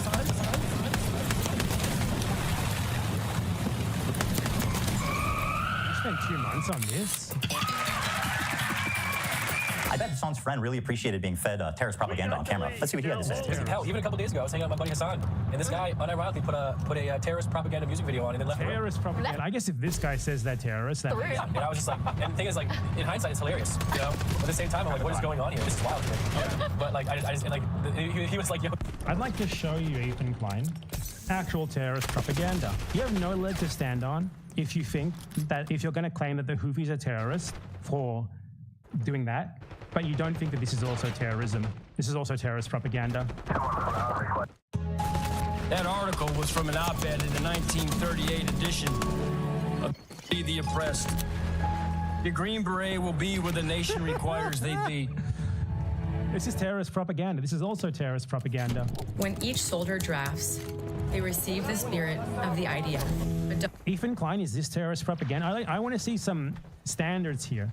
Because if that is terrorist propaganda, then this is terrorist propaganda a billion fucking times over, dude. It's crazy. Like, these people do not analyze their beliefs. They don't think at all. I would love, like, Ethan would never dare speak to me, but if he talked to me, his wife would be proven to be a terrorist. Even with his 5 little fucking minions Googling for him in the background, they would get absolutely slaughtered, and he would come out looking like a total fucking moron for even trying to argue against it, which is why he doesn't. They're such great dancers. All that he can do is when he's in a situation that he controls a narrative, he throws out bad-sounding words and doesn't even try to explain why he's using them. Oh my God. Like, okay. Wait, is that how it works? If you watch like a politics TikTok, you get recommended Hassan right after? Is that how it works? Well, he's all over this page. That's crazy. Click it. Dude, Hassan be saying some wild stuff, man. So I don't know if we can. Here's another incident of Hassan enjoying some Houthi propaganda.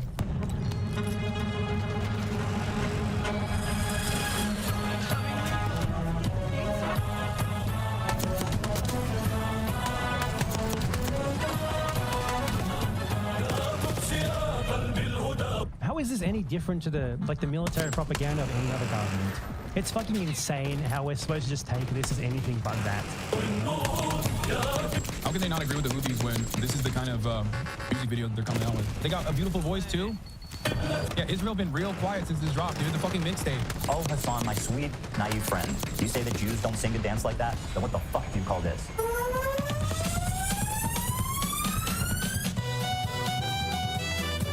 It's right, bitch. Okay, this is just embarrassing at this point. Oh my God, I gotta skip the unfunny joke parts. Houthis been real quiet since this dropped, dude. Fuck, man, you are not funny. Stop trying. Now we come to our sweet, beautiful, cute little TikTok twink. This hairless young man is the fantasy of every tween and twix and all the boys and girls on TikTok. He's cute. He's got a mustache. He's a freedom fighter. Beautiful eyes. They call him Timothée Chalamet. Because he's a Houthi. Bro, are we about to have a Houthi rebel on stream? Yes, brother. What do you mean? Excuse me? Of course I'm about to have a... I'm a journalist, okay? This is journalism. It's so weird. It's so weird. Motherfuckers want journalism, and when I'm trying to do journalism, they go, why are you doing that? Bro, you are going to get banned? I think it would be ridiculous to do that. Hassan now has the opportunity to express his journalist... Okay, so this guy is not a Houthi. He clarified this after this. Hassan thought that he was not. Not that it would have been wrong for Hassan to bring on a Houthi to talk to, for multiple reasons. For one, the US government hadn't even declared, not that the US government's designation matters aside from legal consequences, but at this time the US government had not declared them a terrorist organization. It only did so in retaliation for the anti-Israel blockade. Like, literally, that's the only reason they did it. Just geopolitical weaponization of the terrorism list, obviously. Proving to you right there how fucking worthless it is. But the guy is not a Houthi. He's clarified multiple times, I am not a Houthi, I'm just a Yemeni citizen. So saying that Hassan said he was a Houthi, so that means he's a Houthi. People on TikTok call him a Houthi, so that means he's a Houthi. He's not. But if he was, it'd still be fine to talk to him. Especially since Ethan has not even explained to us what exactly makes them terrorists. What terrorist attacks have they carried out? What is it? Aside from, like, Saudi Arabian articles about slavery. Dick chops to get his boots on the ground and show us just how good of a reporter he can be. I'm doing journalism, chat. Does he know what One Piece is? He's been watching it since he was a kid. The whole way! The whole reason why he started asking him these dumb questions about anime is because during the interview it came up that the guy wasn't actually a Houthi. You know, he was expecting to be able to talk to him about the situation in Yemen, about like the group's perspective and stuff. And then it turns out he's actually just a no one. He's just a kid. So it turned into a conversation with a Yemeni, basically, a random Yemeni 19-year-old. And yeah, he's treating him like a fucking human being. That bothers you, doesn't it, Ethan? It fucking hurts you when an Arab person is treated like a human instead of a fucking, like, innately anti-Semitic demon to be crushed, doesn't it? Yeah. That's sick. Yes. Yes. We love you too, man. Big time. Yeah. I love you. I love you so much. We're big fans of the Yemeni music videos. You can tell them that. I want to ask him about the knife. The knives are sick. What's up with the knives? You know, the curved knives. If one of those knives comes He's asking a Yemeni man about Yemeni culture. out in front of you, it's not going back until it has blood on it. Oh, okay. My bad. Well, I mean, I think it's cool, though. That's so crazy. So they're just chilling with the captains? Like, I don't understand. The crews on these ships, and they like win them over with their charm, and they make them hate America and the U.S. government. That's so funny. I'm a journalist, okay? This is journalism. It's so weird. It's so weird. Motherfuckers want journalism, and when I'm trying to do journalism, they go, why are you doing that? Ethan Klein has two strategies. Flash headline on screen, act like it proves what I said, when half the time the headline contradicts him or is just fake bullshit. Play clip, act like it's self-evidently bad without explaining how it's bad. Wow, incredible, dude. What do you mean? I'm just chilling. We're just vibing. Yeah, we're just vibing. We're vibing big time. Hassan uncritically interviewed this kid for about an hour. It was the most brazen display of disgusting terrorist propaganda that I have. What the fuck, dude? You have done nothing to show that this kid is a terrorist or that the Houthis are maybe ever seen in Western media. What has happened to with the Houthis? Does he know what has happened to any of the crews? Like, I heard they. Hassan almost asked a good question, but it's actually leading to the most obscene part of this interview. He's saying he hasn't spent much time with Chinese people, but one of the captain was Chinese, and he did clock with them, and he danced to music with them, and he was vibing, so he likes them, yeah. So, I mean, what? That's so crazy. So they're just chilling with the captains? Like, I don't understand. Ask yourself, why is he able to hang out with the captain and the crew of this pirated ship? Why would you? Ask yourself. He fucking didn't. There is not a single Chinese captain. No captains of any of the captured ships, any of the crew were Chinese. This is just bullshit. This was debunked literally months ago. What actually happened is that this guy mistranslated what he was saying. Multiple Arabic speakers said, he said that he's Yemeni, he never said that he was Houthi. And he said that the Houthis were Yemeni, not that he is Houthi, okay? That's one thing. Ethan claims that this guy hijacked the Galaxy Leader, which, just to be clear, it would be good if he had done that. God bless him if he had done that for Palestine. God bless him if he had helped to carry out a blockade for Palestine. But unfortunately, he had not. What actually happened is that this guy, at most, paid as a civilian to go to the Galaxy Leader, which was turned into a tourist attraction that anyone could pay to tour. Without the crew there, obviously. As you can see, that's what happened. Here's a video of like a crowd of tourists boarding the ship. Man,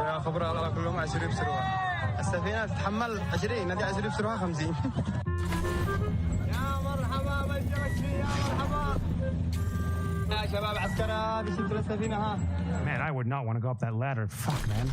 But anyway, as you can see, this is tourists boarding the ship. Rashid never met the crew.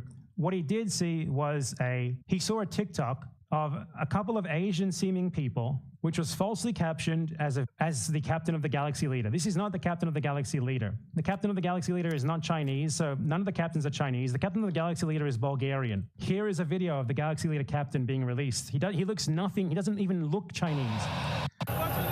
Look at him. That's him. Does that guy look Chinese to you? No, he's not. This is a 19-year-old kid who was mistranslated as having participated in these hijackings himself when he had not, as having met the crew himself when he had not.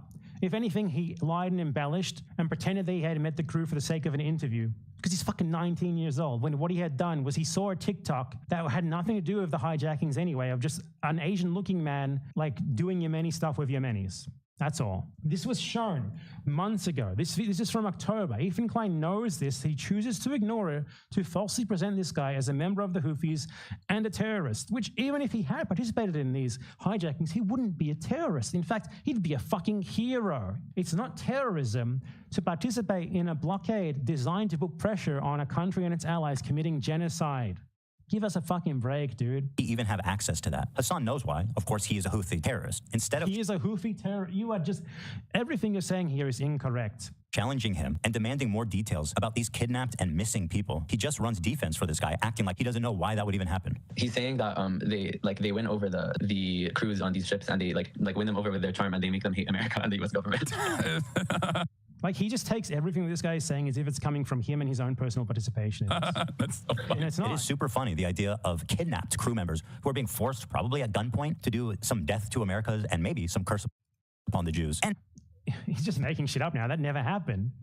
And frankly, the callous disregard for the well-being of the literal hostages. Oh my God, why you pretend that you give a shit about any of this, dude? You don't fucking care about this. You just care about covering for Israeli genocide. Just give us a fucking break. Liberate yourself from having to lie so much and just tell us what you really believe. It would be such a weight off your chest, Ethan Klein. Anyway, so let us analyze the actual facts here and determine who is and who isn't a terrorist.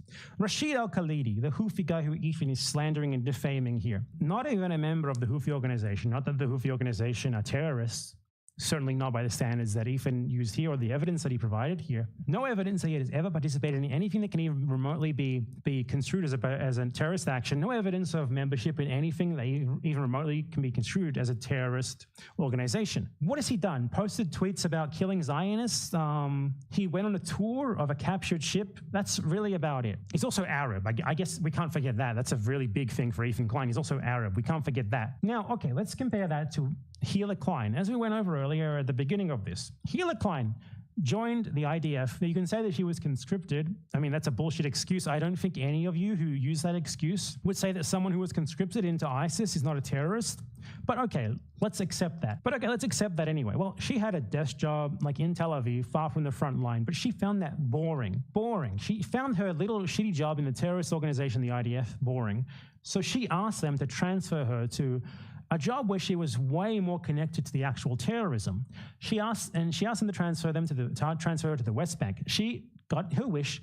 She was transferred to the West Bank, where she became a crucial logistical and organizational employee under the regional commander in charge of terrorizing the Palestinian people of Ramallah. There, she even volunteered to go on a raid because she wanted to see firsthand the terrorism of the organization that she was a part of. Let's ask questions here. Crucially important questions. Would Ethan Klein consider by his standards that like a member of like the Houthi military wing, who like was a secretary who did crucial work to enable their military operations, as Gila Klein did, would he say that person is not a terrorist? He would not. He would think they're a terrorist. So by like any reasonable standard and by Ethan Klein's own standards, Gila Klein should absolutely be a terrorist. The IDF is the world's #1 terrorist organization by a fucking country mile. They carry out way more terrorism than any other organization. She does not have the excuse of just being conscripted because she specifically asked to stick closer to the action in this case being terrorism. She also doesn't have the excuse of just not being combatant because obviously it's not only the combatants who are terrorists. You know, ISIS needs secretaries and the IDF is way worse than ISIS. So let's just summarize our findings here regarding who is and who is not a terrorist. Rashid,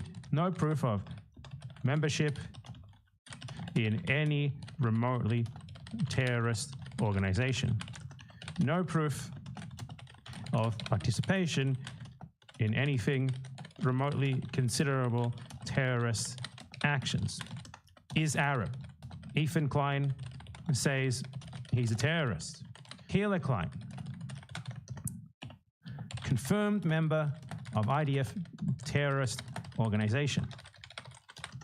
Found her role in terrorist organization not exciting enough. Asked for transfer to area closer to terrorist attacks against victims. Volunteered to participate in terrorist attack where hostages were taken. Is Israeli. Ethan Klein says she's not a terrorist. Now, I don't want to make any accusations of racism or anything here. You know, I don't want to accuse Ethan Klein of being a racist. Ethan Klein is a racist. Obviously, if any of these two people is a terrorist, it's Gila Klein 1,000 times over. She's a confirmed member of a terrorist organization. She has been confirmed to have volunteered to go on a terrorist raid where hostages were taken by the terrorist group. And for the other guy, there's no evidence of anything ever remotely approximating that. The only really deciding factor here that Ethan Klein could possibly be using to determine that Gila isn't a terrorist and Rashid is that he's an Arab. So we'll just assume that that is his standard. Arab equals terrorist, Israeli equals not terrorist. It's that simple. And even if the claims that he's making about him were true, he wouldn't be a terrorist. It's a heroic thing to carry out a blockade against a genocide, especially for Yemen. Like, Yemen is such a destroyed and downtrodden country. It is embarrassing to all of us that one of the countries that have done the most to fight the genocide in Gaza is a country that has just barely escaped a Saudi American-Israeli genocide that has lasted a decade, in which around 400,000 people were murdered. It's insane, absolutely insane, that those people have done more than the rest of us. And it's even more insane that dickhead scum like this denigrate them for it while claiming to be pro-Palestine. This guy has never seen a pro-Palestinian action that he was not against. Shocking, even for somebody that loves terrorists. That's so funny. Is there a KFC there? They're everywhere. I don't think there's a KFC in Yemen, dog. Pure editorializing, construction of narrative, really shitty narrative as well. No evidence, no facts, pure narrative. He's not even good at it either. This guy's just, I don't know, how is he famous, man? Honestly. He says they have two. Oh, they do have KFC in Yemen? That's crazy. Okay, that's sick. Is there asking a Yemeni about Yemen? How dare you be curious about an Arab Muslim country? You're treating him like a person. Ethan Klein can't have that. KFC in Yemen? No way, dude! Holy fuck! There's a KFC in Yemen! He's just like us!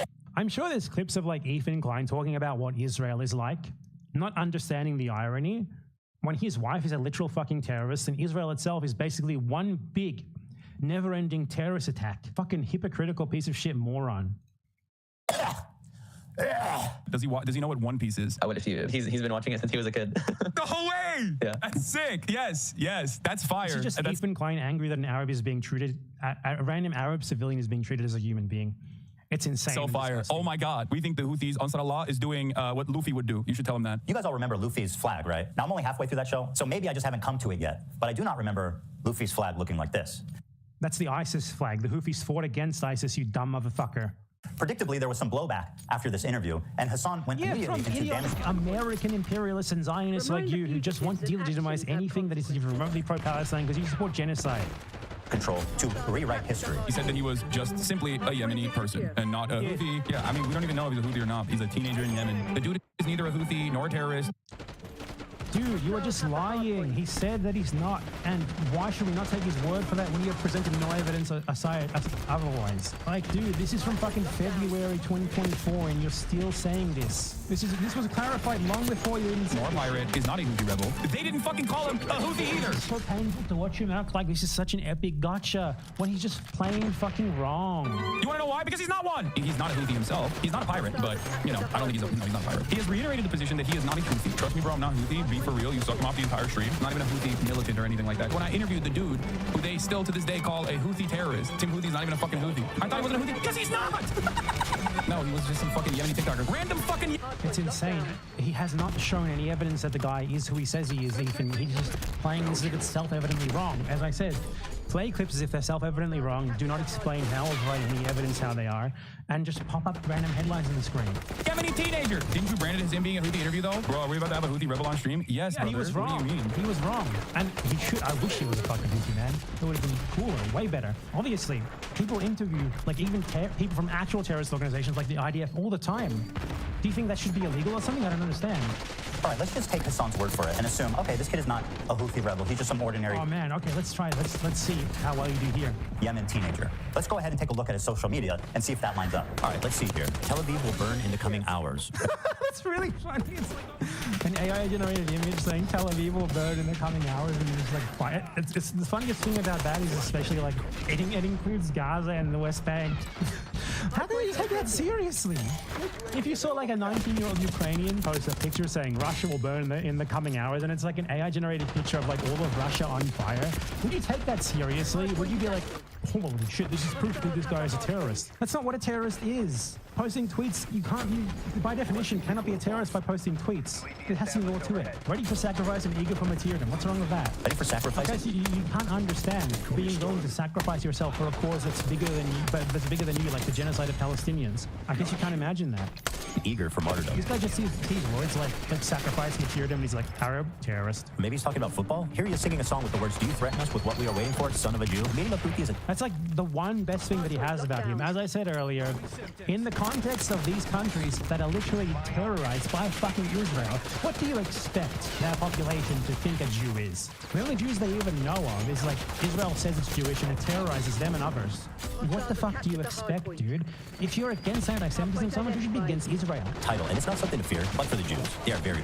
Even if we were to take these social media tweets at face value, even if we were to accept this guy's like a born anti-Semite, like he holds up the photos of the elders of Zion and he loves Adolf Hitler. Let's assume that. Hassan is not responsible for his social media post that he posted after the interview. There's fuck all to do with it. That's even aside from the analysis of like why would people in the Middle East downtrodden by fucking Saudi American Israeli imperialism hate Israel? Why would they associate the word Jewish with Israel? You don't even analyze that. You're not incapable of analyzing that. You're too fucking stupid. Afraid of this title. The execution we will carry out on all Zionists with the lovely depiction of a man... Zionists, not Jews. You see how he has to change words sometimes? Impaled through his asshole and out of his mouth with a pike. Or how... So would it be wrong to say this is the execution would be carried out on all Nazis? Would he be against that as well? I don't think you would. These are both abhorrent ethno-nationalist genocidal political ideologies. Tom likes to say it. A pike for Okay, why would he retweet this article called Houthis use social media to boost global prominence and support? Israel falls. Wait for the new operation in Tel Aviv. The Jaffa drone, which knows he retweeted an article? Philly defense can stop. The ships we bombed insane. I know the red arrow is supposed to be a cool military Hamas thing. This is a butt plug. Just saying. To every that's very funny. Zionist, I will put this into your stomach. And let me state the none of this is wrong for him to post. Good on him. I hate Zionists too. Zionist is clearly interchangeable to this guy. Oh. It's interchangeable to you. It's interchangeable to you. You have to change it. This guy is clarified. By the way, he shouldn't have to, because it's expected that people who the only thing that they know about Jews is that Israel claims to be Jewish, claims to represent Jews, while massacring people in the name of Jews, or at least saying in the name of Jews, rather. So that a guy like this does not know. He's not enlightened on the difference between Zionists and Jews when he's a fucking 19-year-old from Yemen who spent most of his life in a country ravaged by Saudi American Israeli imperialism, one of the most poor countries in the world as a result of that, that he did not know how to differentiate between Jew and Zionist. Like, that is literally like the definition of woke scolding. If there's ever a better usage of that term, it's here. Like, of fucking course he's not going to be so enlightened to know the difference, you dumb fuck. But you know what? He's learned from the experience. He's posted. Like, he's clarified that he knows the difference between a Jew and a Zionist now. I do not hate Jews. I hate every Zionist who kills children. Even if he is Muslim and does what Israel does, we will all be against him. The Zionist tries to hide behind the Christian or the Jew, the innocent. We understand everything. The Jews who are with us and there are Christians with us. When we say Zionist, we do not mean the Jew or the innocent Christian. We mean the ones who kills children. So yes, this is a 19-year-old who has learned the distinction between Jew and Zionist as a result of him engaging with people that are all around the world. And what's more than what we can say for Ethan Klein? You should be ashamed that a poor 19-year-old in a country ravaged by Saudi, Israeli, American genocide for the last decade can do this, but you can't. We should not expect him to know this stuff. We should not expect some random teenager from the poorest country in the world to be able to meaningfully distinguish between Jew and Zionist when Israel claims that those two things are the same all the time, when that's all that he knows about Jews. It's fucking ludicrous that you do. There's a great article by this in the Palestinian context by Mohammed Al-Kurd, which also applies to the wider Middle East as well. It's called Jewish Settlers Stole My House. It's not my fault they're Jewish. Google it and it'll show up. It's about this bullshit weaponization of anti-Semitism against people who are victimized by Israel and who take it at its word when it says that it's Jewish. As he says here, I'm tired of the pearl-clutching pretense that should such animosity exist, its existence would be inexplicable and rootless, because obviously it can be explained by this linkage between Israel saying we're doing these horrible acts in the name of Jews, and people seeing that and taking them at their word. And most of all, I'm tired of the false equivalence between semantic violence and systemic violence. That's what Ethan Klein is doing here. He's like, look at this guy, right? This guy, he uses words wrong. He's a 19-year-old who doesn't know the difference between Jew and Zionist. Oof, what a terrorist. Like equating like terroristic violence with someone posting on social media a song which says son of a Jew. Israel is a country that massacres Palestinians, that genocides them while saying we're doing this in the name of Jews. We're doing this for Jewish people. We're doing this in the name of Jewishness. As someone who's supposedly against anti-Semitism, that should cause you infinitely more worry than a 19-year-old Yemeni taking that country at its word. And it's disgusting that you are too fucking stupid and callous to notice this stuff. Okay, but hating Jews doesn't make you a Houthi. Are you a soldier? Yes. Well, that seems pretty definitive. You know what makes you a random fucking response to a comment on Instagram. A Houthi? Being a Houthi. At least one of the two of them is being honest about it. So it's obviously totally ridiculous that Ethan just completely ignores like 5 different tweets and videos from this Yemeni kid where he clarifies very clearly that he is not a member of the Houthis and he is not a military guy or a soldier of any form and just a civilian. Instead, he just shows a response to an Instagram comment in a language that he doesn't speak, where he gave a one-word reply. That obviously does not outweigh the other times where he clarified this in detail. And Ethan had to skirt around that and not even show his audience it, because obviously he knew that if he did, they'd be like, well, that Instagram comment is not better evidence than all the other times that he talked about this in detail. It's pure intentional manipulation and lying. It's slimy as hell, and I mean, it's Ethan Klein, so what do you expect? But anyway, so guess what? What if I told you that Ethan Klein has outright said that Hila Klein was a soldier and not a secretary? What if I told you that using Ethan's own standards, we can say that Hila Klein was not just a secretary in the IDF terrorist group, but a soldier? Because Ethan himself has said that before. Here's a nice little clip where Ethan outright says so. Here's a nice little clip where Ethan outright says so back before it became inconvenient for him to admit it. Back before he realized, maybe It's not actually a positive thing to have been in a terrorist group, and maybe I should start saying she was a secretary instead. Sort of spring break. I fucked like crazy, dude. What was your experience? No, I met Hila there. I know. I was gonna say your experience was a little bit different. I was a young kid, dude. I was out there. It was my first trip out by myself. And Hila was a soldier in the Israeli army. Dude, Hila was a soldier in the Israeli army. By even standards, this is like incredible, dispositive, irrefutable evidence. So we're going to go along with it. Hila was irrefutably a soldier in the Israeli army. If that Instagram post by Rashid is like smoking gun evidence of him being a Houthi soldier, then this is smoking gun evidence of Hila being an IDF terrorist soldier. But wait, there's more. Hila has not been entirely forthcoming about her actual role in the IDF. She was a member of the Kafir battalion, which she transferred to. Remember, she had a nice desk job in Tel Aviv, but she found it boring, so she decided to transfer to an actual combat battalion that terrorizes Palestinians in the West Bank, and that was this Kafir battalion. You can see here that Hila Klein has the Kafir battalion beret. How do you get the beret? Very simple. You do 8 months of combat training. As it says here, Kafir recruits must complete 8 months of combat training in order to be received into active service. So Hila Klein was not simply a secretary, right? Like, she was not just on the base as a secretary with no combat training, nothing whatsoever. No. She underwent 8 months of training in a terrorist training camp. So Ethan Klein acknowledges that she was a soldier. Outright, he said that she's a soldier, and given the standard of evidence that he used for Rashid being a soldier, this is way better evidence of that. So she's a soldier, she's not a secretary. Ethan Klein's standard of evidence being applied here to his own words. Tit for tat, my friend. And the beret that she carried in that picture evidences the fact that she underwent at least 8 months of training in an IDF training camp.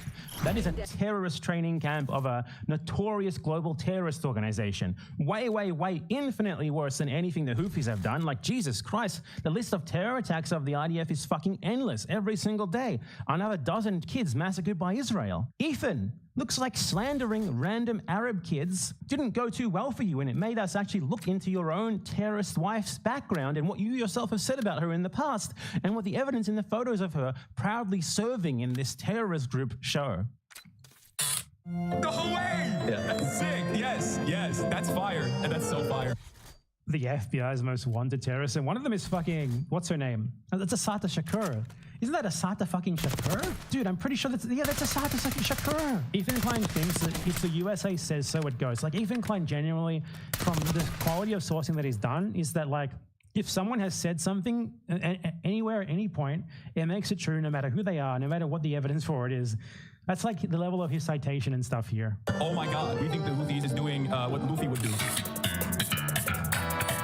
They're tweeting an image of a Jewish person on a pike. I don't understand why this problem can't be approached with nuance. Jewish person on a pike. It said Zionist. Because he is a teenager in Yemen, dude. Talk about the bigotry of low X. Why did you stop him from being able to explain what he meant by that? Is it because it would ruin your entire fucking thing here? Because I'm sure he was just about to say, like, the Middle Eastern context, what these people know about Jews is that Israel says it does everything that it does in the name of Jews. That's all that they know about Jews. And you stopped him when he was clearly about to explain precisely that, as I have explained here, because you know you can't deal with the fucking argument. All that you can do is narrativize. You need to strategically exclude everyone who's debunked you to be able to form a narrative where you come off looking even remotely okay. Disgusting. Expectations. He's a kid in Yemen, dude. What do you expect? Of course he's going to want to put a pike through a Jew's asshole. Why don't you explain what that means? What does he's a kid in Yemen means? Explain the context, the Saudi, Israeli, American genocide. Explain the context of what a Yemeni would even know about Jewish people. Why don't you do that? Through his mouth. That's just what kids in Yemen are like, man. And also, what do you mean? It's just a person dumb fucker on a pike. There's no Jewish person on a pike on that photo, unless I saw something. This is Ethan Klein. Dishonest piece of shit. Zionist is a political ideology. He would be there like pearl clutching about people saying, I want to kill Nazis in World War II. Wait, hang on, man. You saying you want to genocide all Germans? Ethan Klein is the equivalent of a Nazi in 1942, like giving you like a laundry list of all of the problems with the resistance groups that fight back against the Nazis, and then being like, how is it possible that you could support these subhumans given that they're against gay marriage and they mandate that women wear a veil? Just skirting around the actual problem with them and the actual reason why people might sympathize with them, which has nothing to do with that and everything to do with them fighting back against you. And now imagine that Nazi being especially concerned with these resistance groups failing to differentiate properly between a German and a Nazi and using that as evidence of them being genocidal against Germans, removing all the context of why they might be fighting back against you, and just framing it as if these people were born to hate Germans and thus they are irredeemable, horrible, terrible, and their resistance against the Nazis, you know, doing a literal genocide all over fucking Eastern Europe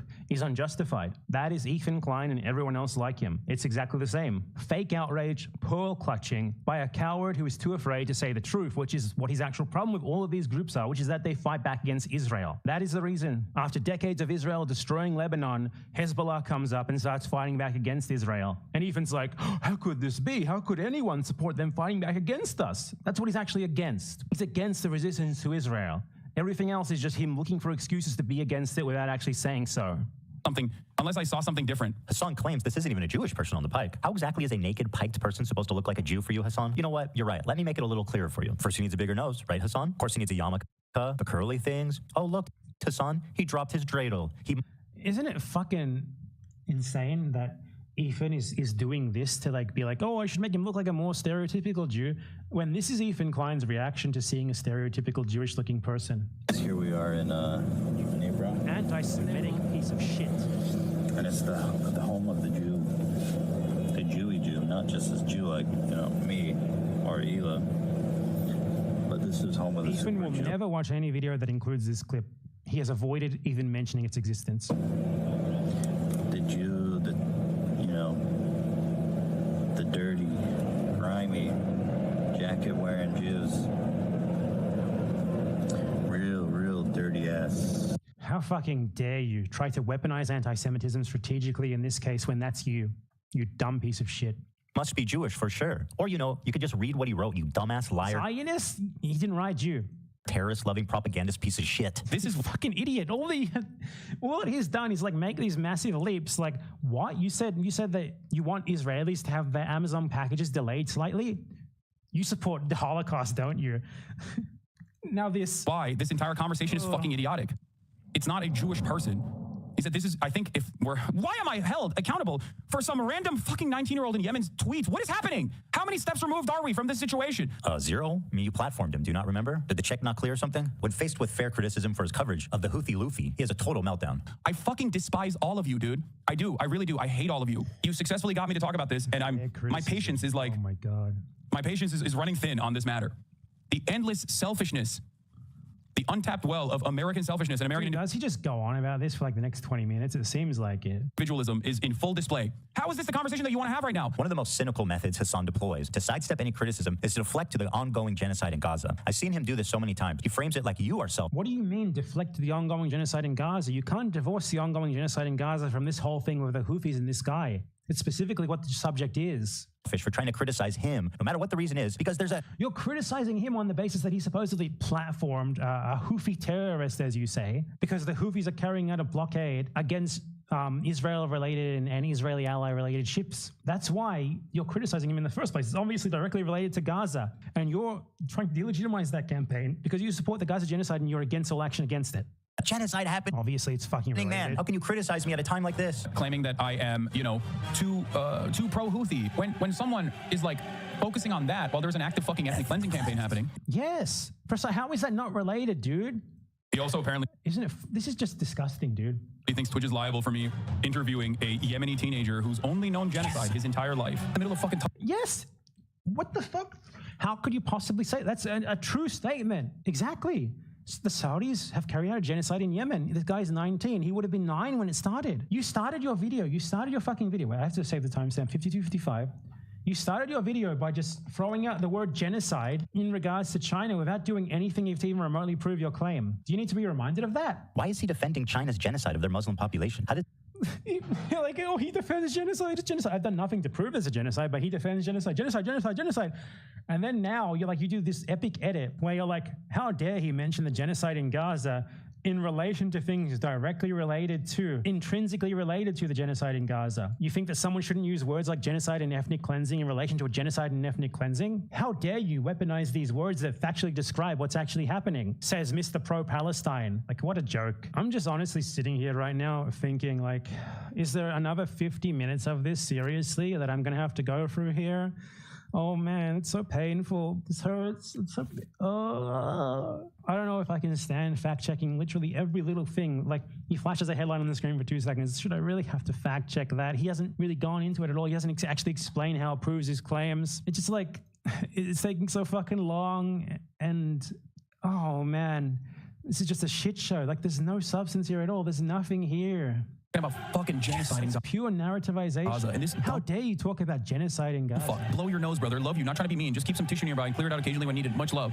Fuck you, dude. My argument sucks? You think it justifies genocide? What are you, stupid? Everything that can be tangential. When criticized for being anti-Semitic, oh my God, he's fucking framing the Maccabi Tel Aviv hooligans who went to Amsterdam and chanted about how much they love massacring Palestinian babies. He's framing that. He's framing like the rightful retaliation on them from Amsterdam residents for them being abhorrent, disgusting genocide supporters, as Hassan being anti-Semitic for pointing that out.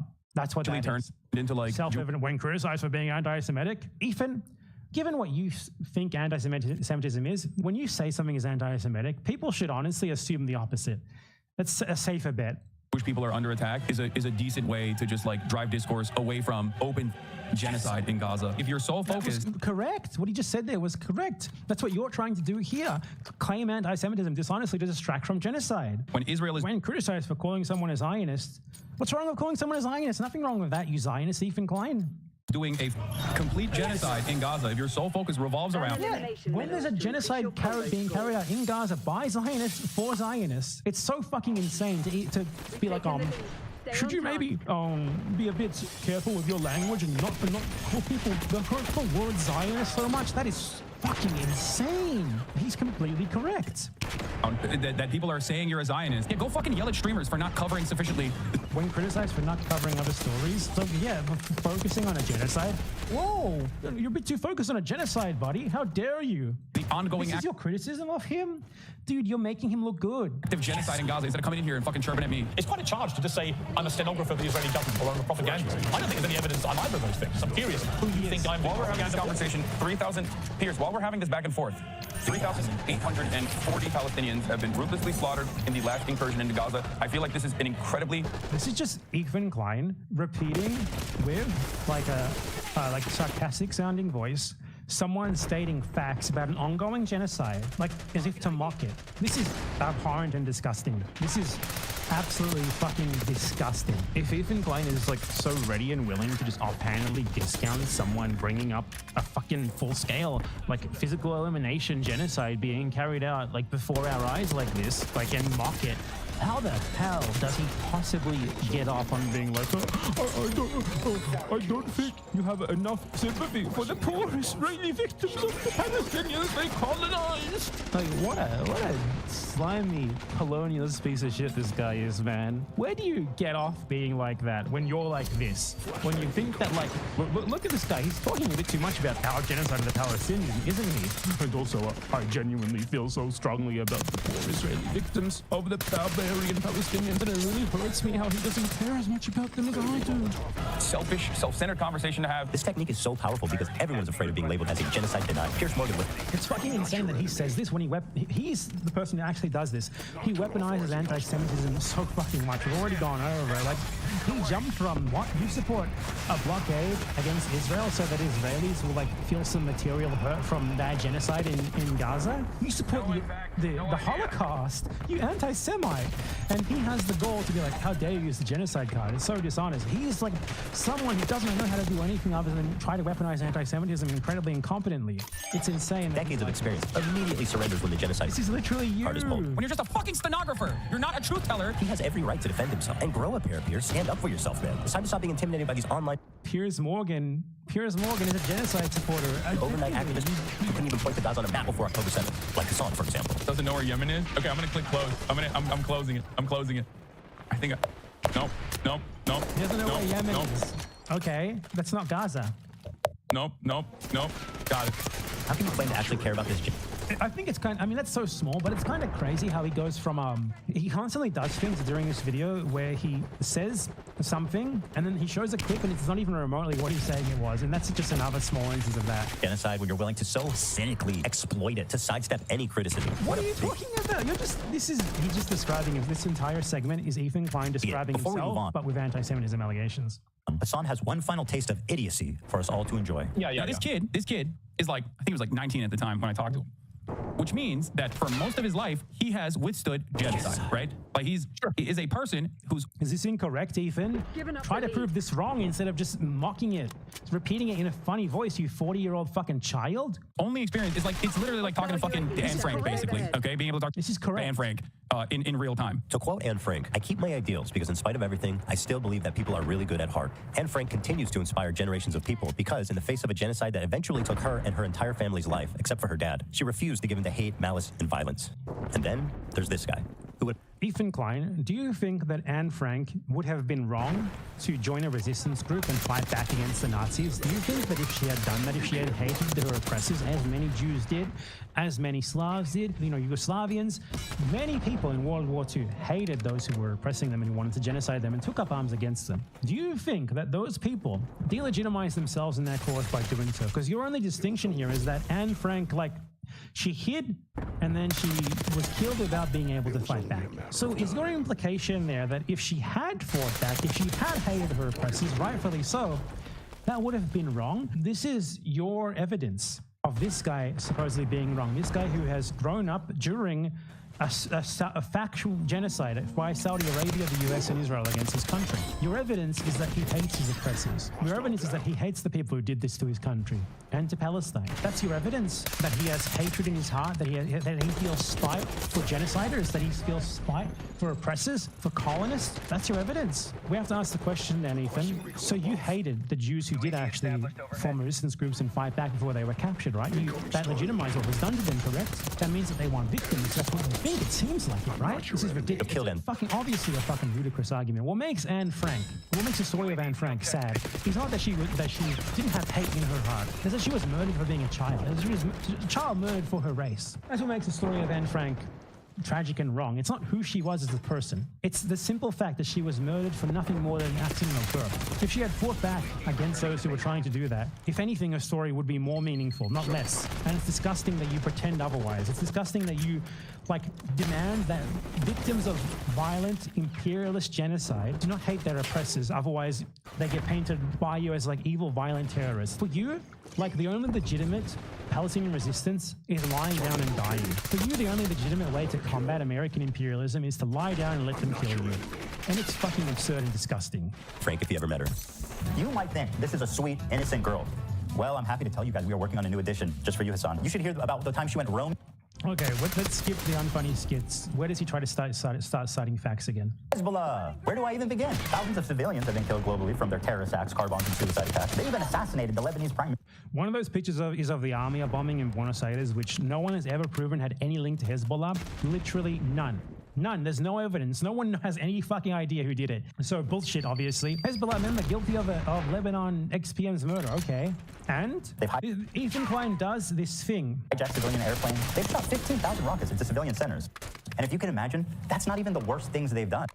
Isn't it funny how basically Ethan has never seen anyone who fights against Israel who he will not desperately try to delegitimize? What people support Hezbollah doing is fighting back against Israel. Lebanon, if you didn't know, is another country that has been heavily victimized by Israel, invaded, brutalized, attacked, genocided essentially multiple times. The existence of Hezbollah cannot be divorced from the existence of Israel. This is a fact. Hezbollah exists because of Israel. If Israel is attacked by Hezbollah, it's attacked because of what it has done to Lebanon. It's that simple. They participated in the slaughter of over 500,000 Syrian civilians. Yeah. Half a million Syrian civilians for one. It's just... Oh, the own image says this total includes civilians, rebels, and government forces. I know for a fact that in Syria, 75% of those killed are combatants, not civilians. I've gone over this in many other videos. And attributing all of these to Hezbollah is insane, obviously, but Ethan Klein is just so fucking lazy. He just looks up every single person who has died in Syria and attributes all of them to Hezbollah and says that all of them are civilians. He's such a fucking dumbass. Alba dictator Bashar Assad stayed in power. They indiscriminately bombed over civilian centers and they killed hundreds. That's insane that you say that, given that Hezbollah exists. It was born out of the Israeli indiscriminate bombing of Lebanon. That's the context in which it arose. And obviously, Hezbollah did not indiscriminately bomb civilian centers in Syria. That was the Syrian government. Hezbollah does not have an air force, dude. To thousands of civilians, and what can only be described as a genocide. They are You say that? How dare you say that?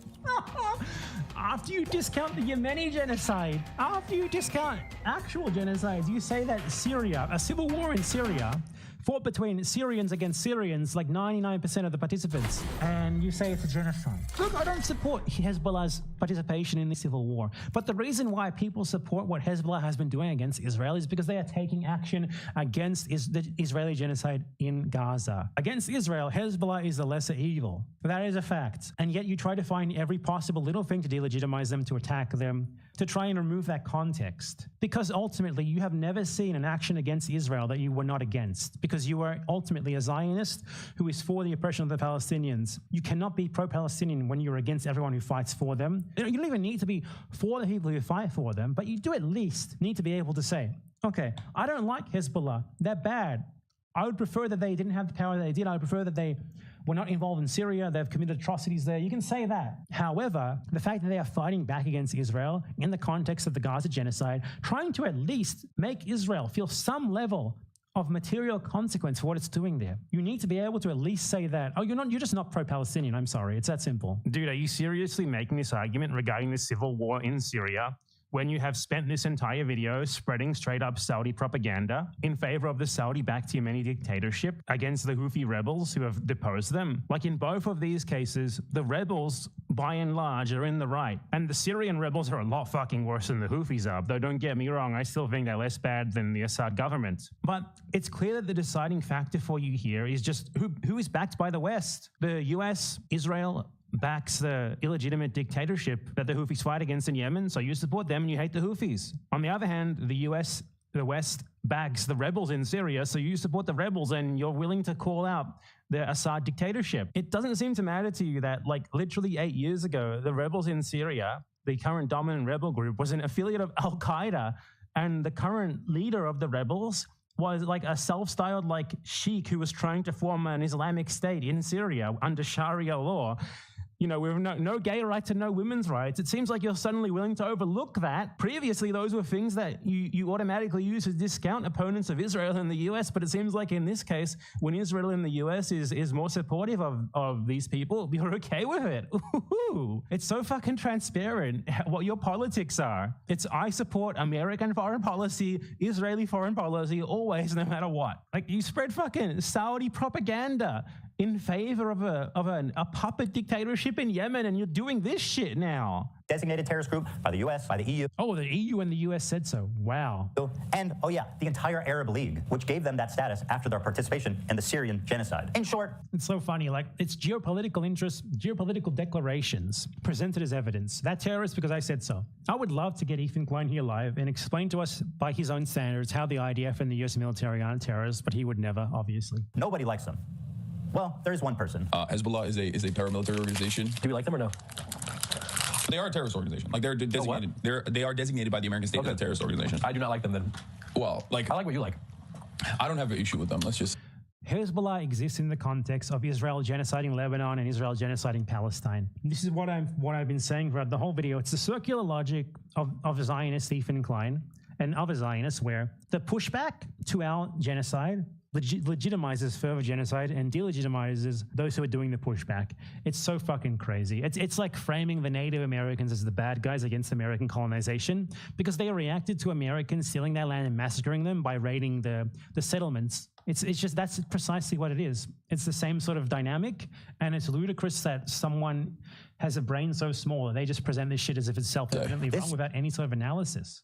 is Hezbollah's leader, Hassan Nasrallah. According to Hassan Piker, this man is a brilliant freedom fighter. But before we get into that, let's see how he feels about Jewish people. Here are some choice quotes from Hezbollah's leader, Hassan Nasrallah. According to Shaul Shai, Hassan Nasrallah said in a speech delivered in Beirut, what do the Jews want? They want security and money. Throughout history, the Jews... You can, like, this guy is just, like, appealing to, like, the Western context of, like, Jewish exceptionalism and, like, anti-Semitism being presented as the worst thing in the world. To apply this to the Middle Eastern context, where people only know what Jews are, in the context of Israel saying that it does genocide in the name of Jews, obviously. To blame people like this for saying this stuff, for taking Israel at its word, is no different to, like, blaming a Pole during World War II for being like, I fucking hate Germans, man. It's the same thing. And we need to get rid of this idea where it's not. Because ultimately,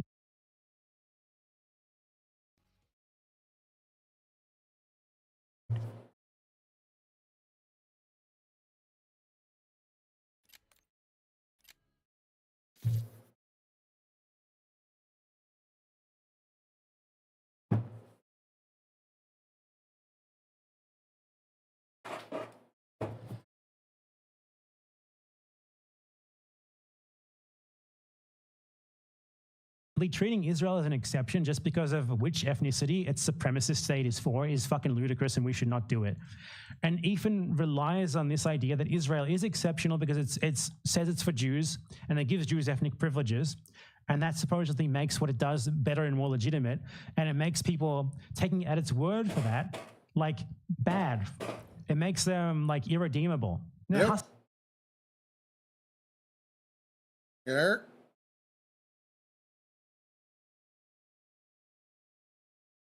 Yellow.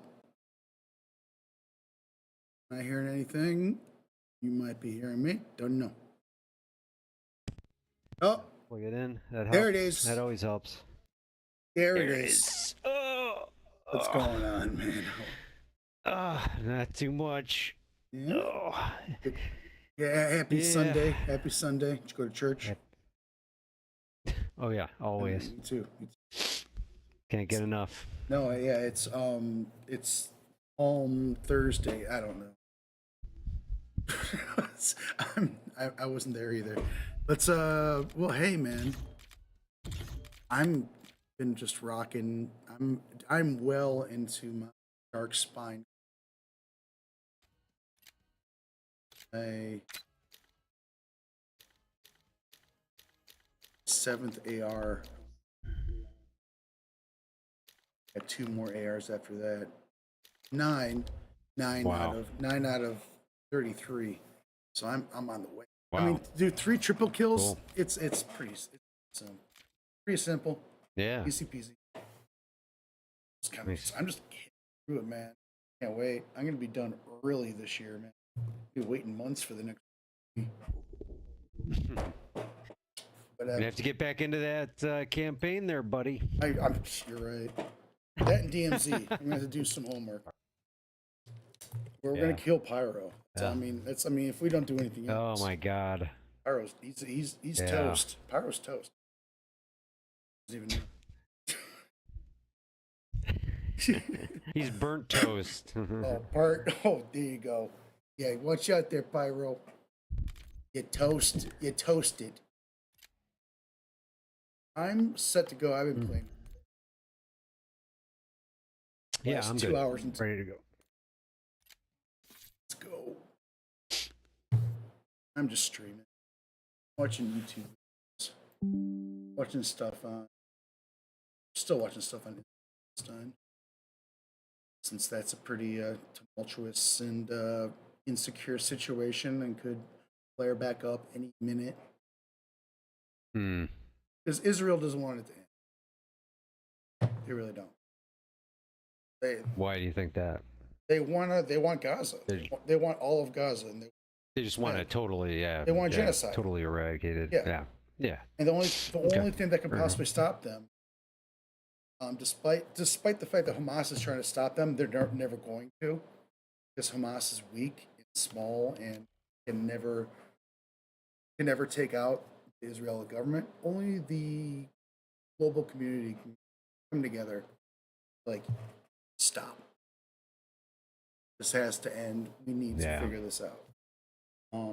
And I mean, but it's just I mean, it's pretty insane. I mean, if you know anything about Israel, like if you like take like the rhetoric of their of the way that their government is set up, but replace Jewish with like white, like it would be like horrifying.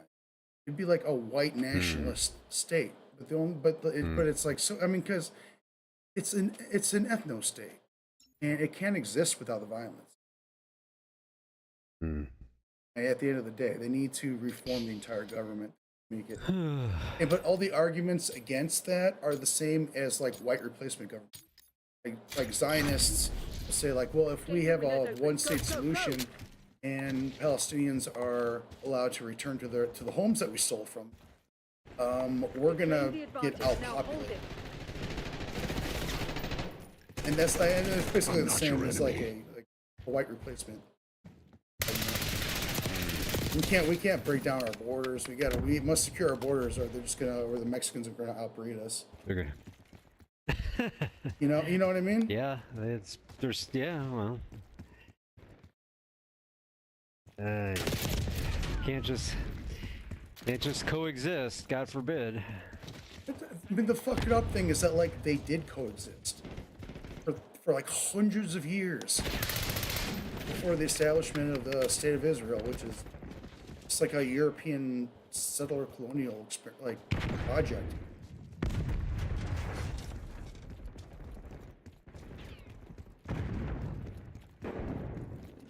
Oh, whatever. I'm sorry. I've just been juicing on this shit I've been on this shit for years, dude. I'm gonna be honest. One of my best friends when I was a kid he was Palestinian. He was Christian. His dad was Christian, but like he told us a story about like almost got fucking taken out by the IDF once, but at a border crossing. Oh wow! Yikes! Jesus. So like I've been aware of this like since I was a kid, but like I mean, but every few years shit pops off. I think the first time I got really involved was like back in like sometime 2004, 2006. Something happened and Gaza. I mean, there was shit out of Gaza. And like the second, like when October 7th happened, I knew like right away. I'm like, oh, they're going to absolutely use this as a reason to like literally carpet bomb Gaza. And that's like they did it like they did it worse than I thought they did.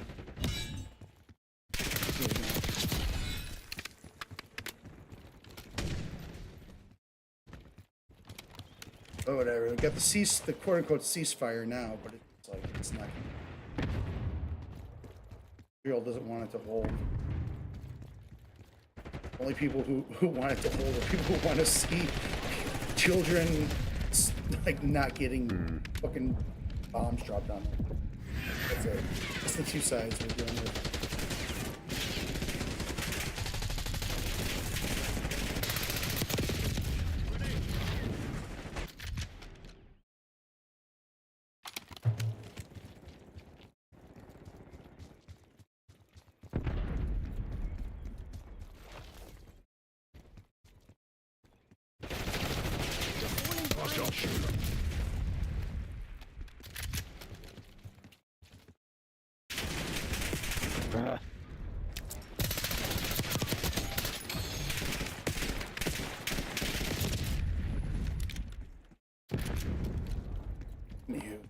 You've been up today? Oh, not too much. I just it was a slow start to the day. I did take Daisy for a walk. I did laundry, and not a whole lot else really. Yeah, I did laundry too. So hey, took a long nap. I'll give you a virtual high five for team laundry. Team laundry, yes. School. I had to go to the laundromat a couple weeks ago because Rachel bought this. We've had this gigantic.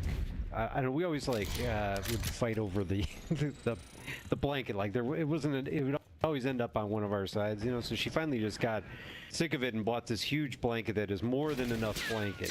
Wouldn't the second blanket do the trick? Everybody, you both get your if you, well, yeah, she's not. She doesn't like that. So, no, we can't do that. So anyway, we got this huge blanket, but the problem is, it's so big, I can't really wash it in our washing machine because it's too big, you know. And so like I was putting it off, and I'm finally like, you know, this fucking thing, I gotta wash it. So I went to a laundromat like 2 weekends ago, I think it was, and because they have the big, you know, machines, and I'm like, well, take care of it. So go over there, everything was going fine, washed it just fine. Then I found a big dryer, stuffed it in the dryer, and I put it on high heat, thinking that was a good idea to make sure that this gigantic thick blanket would get, you know, dry ASAP. Well, apparently I didn't read the label, and I don't know. Probably it says you shouldn't put it on high heat. I don't know if it does or not. I ended up having to throw it out because it like matted the fabric of the blanket like into like a hard like, oh, bro. Not all of the blanket, but good chunks of the blanket were like fucking like kind of foam or something. It was not safe to toss it out, so not golly. comfortable. Yeah, so I ruined the blanket. Oh, I'm sorry. We bought a new one. Right on. Gotta take that one to the dry cleaners, I guess, huh? Yeah, always read the. I don't know. We bought a new one. I'll have to read the label this time. Probably I just have to dry it on a lower setting, you know. Yeah, maybe put it on delicate. Something. I don't know, but. I was all proud of myself. I'm like, I'm at the laundromat. I finally went to the laundromat to get this done, and then that happens. The blanket leaves in a body bag. Like, I'm glad I just, yeah. This is where the blanket went to die. Thought I was going on a happy little trip. Didn't survive. Yeah.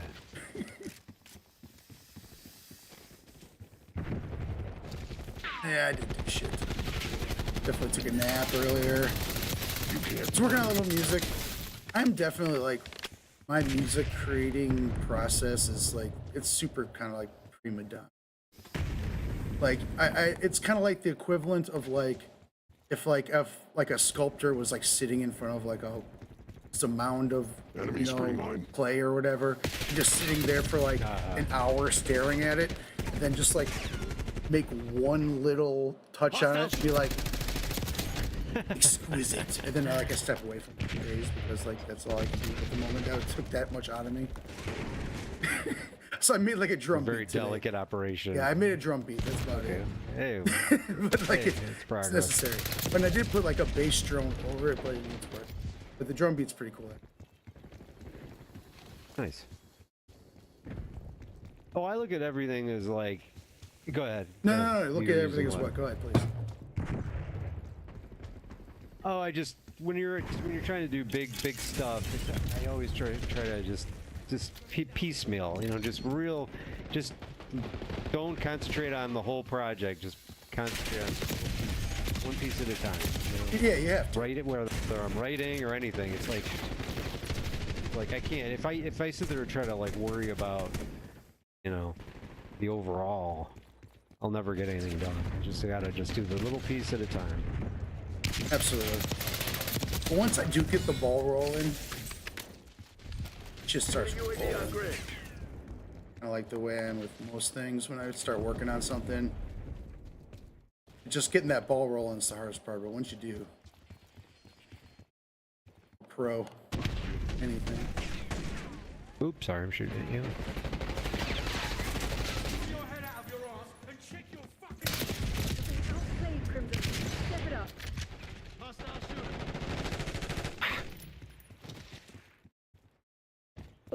Away.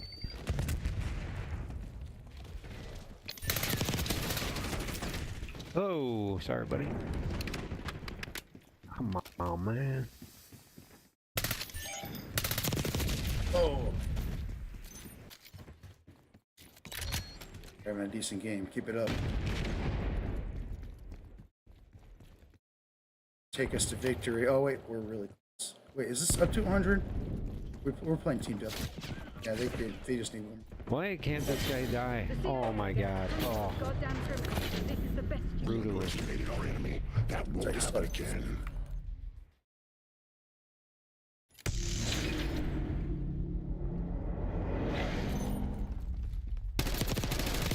Engaging mover.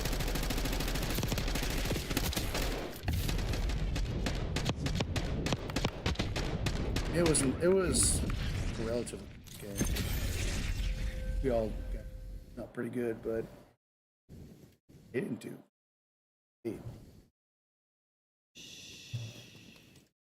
Yeah, yeah. I do need to finish this campaign though. I think about it all the time, man. I think about, you know, I think about Adler. Think about how disappointed he would be. But I'm also afraid that like Adler's gonna be like a bad, and like I just can't accept that.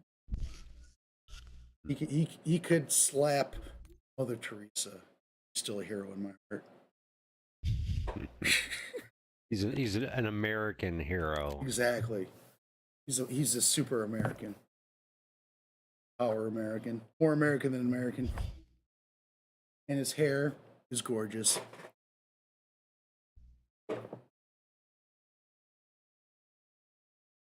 The greatest hair on the planet. Yeah, so now, oh, absolutely. Go ahead, I'm sorry. So the no, I was just gonna say, you know, the internet today is all aflame with the Trump is a Soviet asset, blah blah blah. You're all about A that. Soviet asset? Yeah, that he's working for the Ruskies. Oh well, he's yeah. Well, I mean, yeah, we've known that for a while. You know, cuddling up to Putin. Sure. We know he's an apologist for. But they're not the Soviet Union. I wish they were.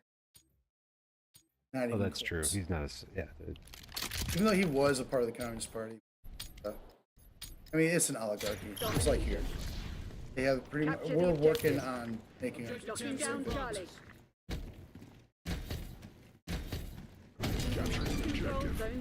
Same way that like Putin's been in charge ever since like George W. Bush was president. Trump's gonna be for a while. Well, as long as he's alive, he'll be in office sooner than just because.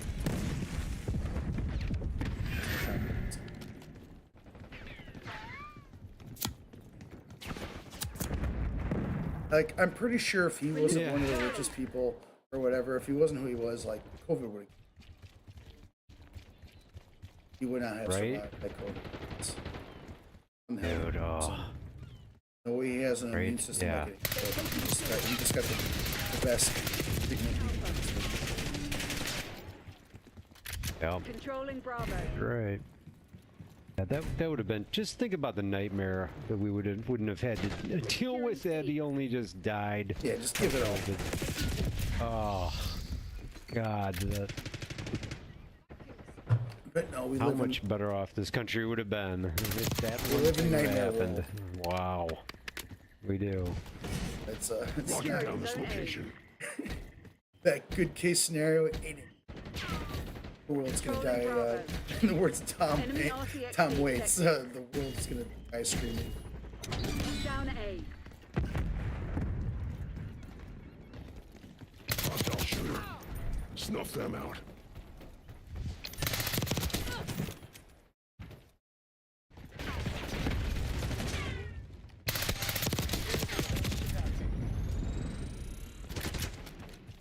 Taking B. Requesting recon above. Commencing surveillance.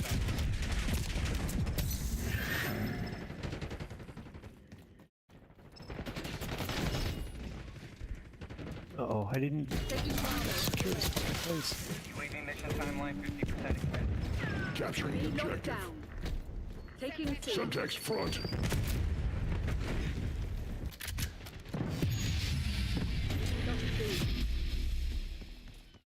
Mission timeline expired. UAV RTB. Securing target. Securing B. Top 2. Keep it up. Our match. Our match to lose. Controlling Bravo. Yeah, right? I think we're carrying the whole team here.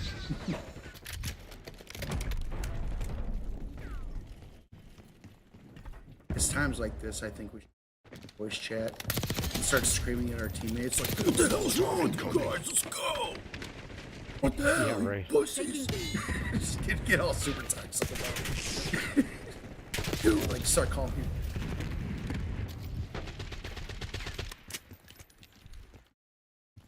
Bravo zone secure. Come on, Batman Nemo! You suck! Man. Losing B.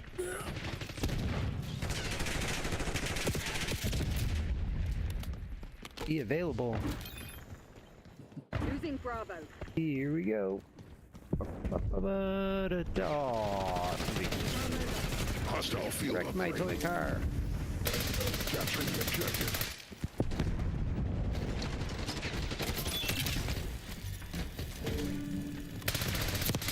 Down target.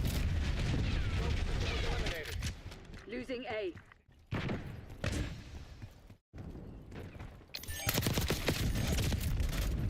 You guys land right next to you. Should have got it. RCXD in your AO. Securing Alpha. Molotov going I'm out. sorry, just threw a Molotov cocktail at you. That's alright. I'm using the Molotov too because it's one of my challenges tonight. Oh, yeah. Subjects front. I've been on it. I'm definitely Kind of fun. It's off phase. What? Watching people burn. It is satisfying. If someone's like laying there, like someone kills you who's camping and you can like kind of make your way back to where they are, and if you can just like slap them with a Molotov, it's pretty satisfying.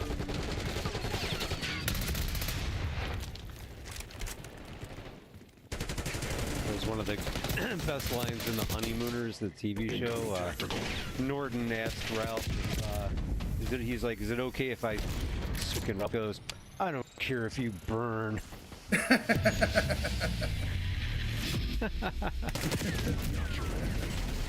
We're losing Alpha.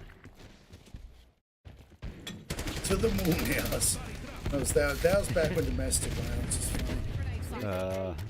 Yeah, right. Yeah. Enemy UAV. Oh, the good old days before everything got woke. Domestic violence, so funny. Enemies free line. Enemy thermal. Hostile down. He didn't do that. It was a joke. He wasn't gonna send me with his fists.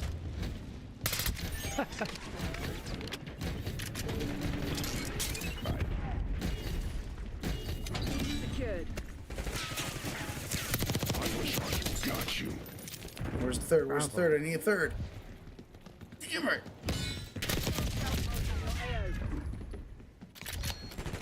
Trying to get these triple kills.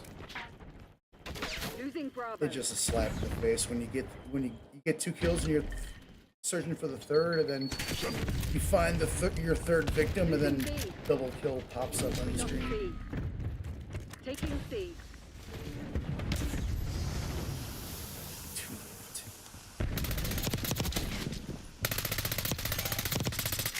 Locking down this position. Taking B. Enemy RCXD detected. 60.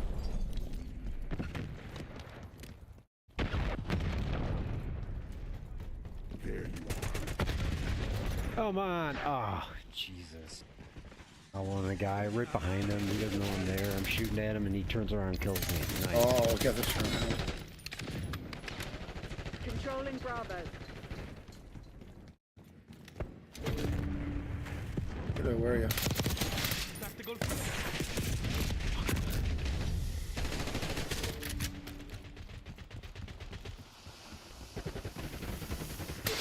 Come on, dude. What is my problem with this guy? I cannot kill him.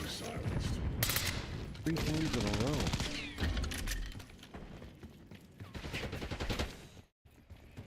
What are you running right now? As far as weapon? Marksman rifle.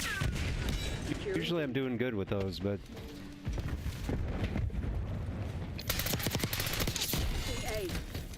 Is it one of the first ones? I'm not sure. No. Semi-auto.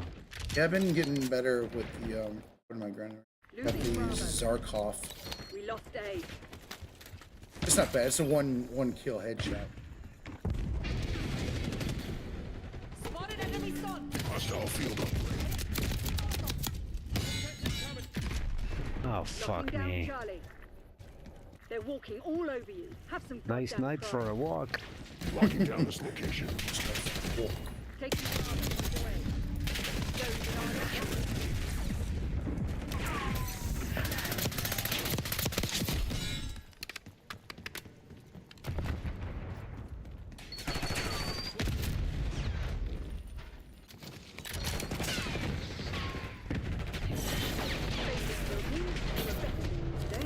Your clothes. Give them to me. Team top 2. Team top 2? Yeah.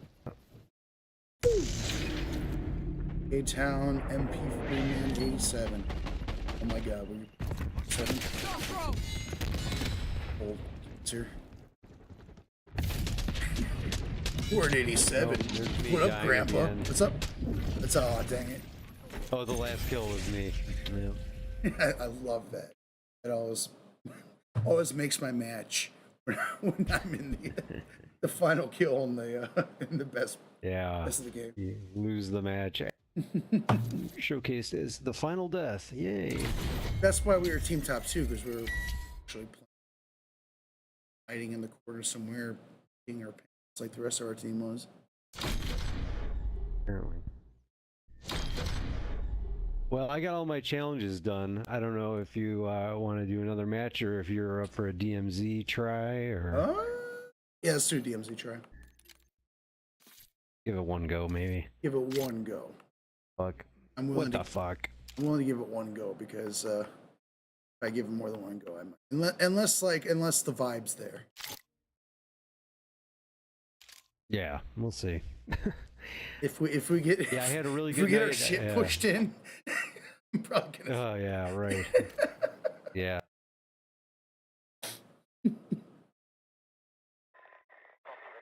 All right, is it launching on your end? Did I lose you? Shit.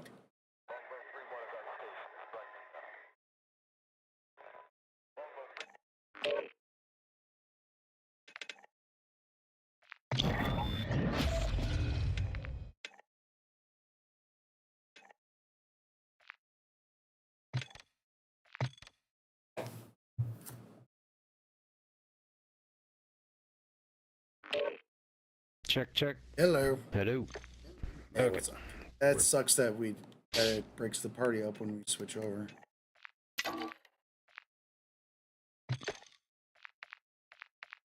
All right, I've got like 1,400 bucks. I'm gonna bring post with my double plate. All right, I'll bring in $2,000 so we could hit a shop and get plates. All right.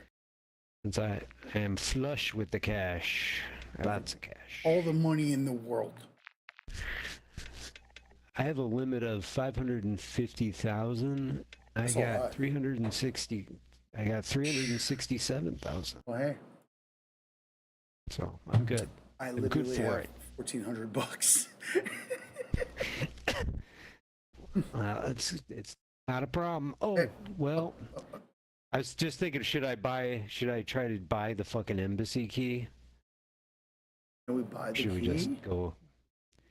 That's what one guy said, that if you go to a shop near the embassy, we'll try it out. You can buy.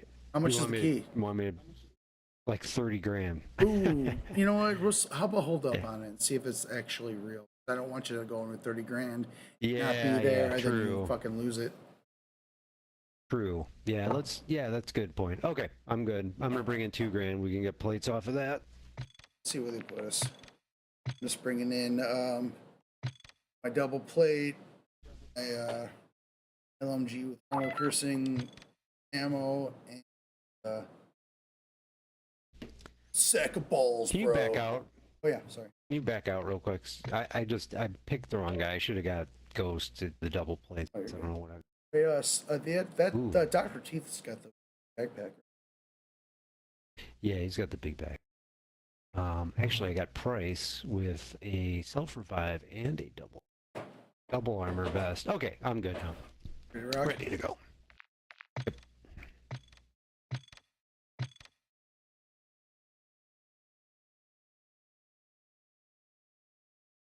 I'm trying to mentally prepare myself for the pain. I told you I had a good night where I did 3 in a row, 3 successful exfils with a ton of money, and then I went in the following night and I got fucking smashed so bad. Just like twice, I'm like, I'm out. You never know. Players killed me. Yeah. Was it the same time of day? Probably. Yeah. It's like you can't figure out what's the secret sauce?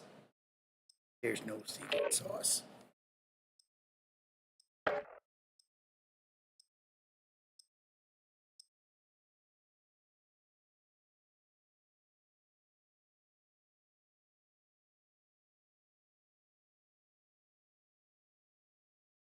Yeah, but I got a nice drum beat down and kind of a vibe going, and I'm gonna try to put some guitar lines for it, where I make some heavier stuff, like a kind of clean guitar going over it. I got a vision. A vision. Good.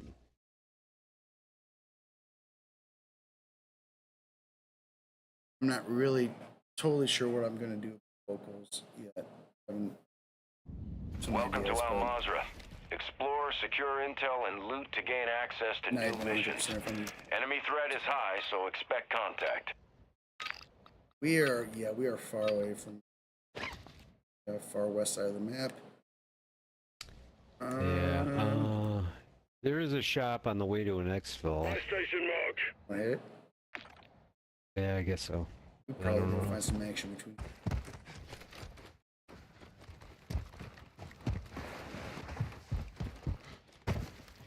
You want to loot on the way? Sure. All right. We can find any keys or anything good?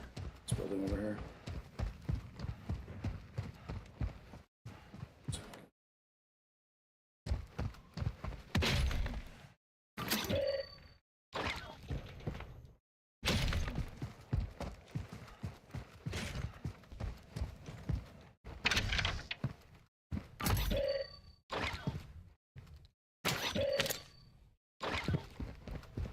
Still don't know what the IFAC does. I don't know. It's one of those things that you need to collect them to get this, like, either wallet or stash expansion, though. But their practical use is yeah, like what the fuck? I don't know. Ooh, large What the medical fuck bag. is it? That's the Yeah. thing, though, isn't it? Does a large medical bag do something? Yeah, it's one of your it's something you want to collect to you want to exfil with it to do that passive, get your stash expansion, etc. Whatever, I don't know. This is the thing. I'm looking for keys. I'm looking anything good. Watching.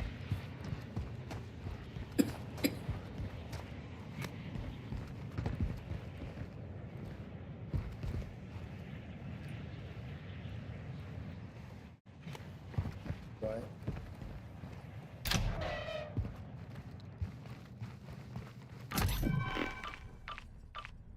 I'll make some noise.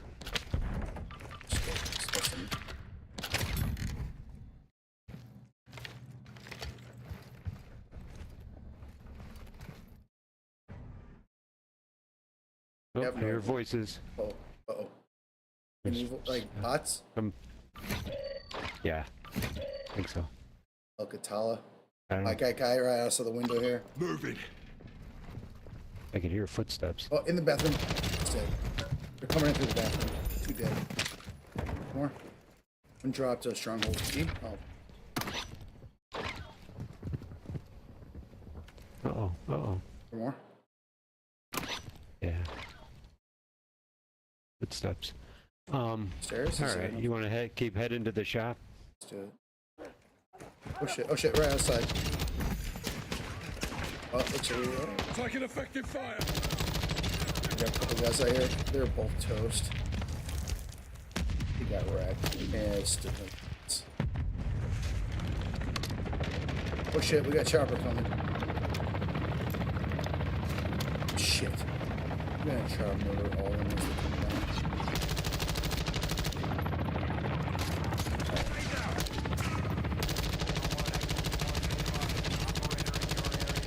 What? Seriously? Right? Is that it? That's fine.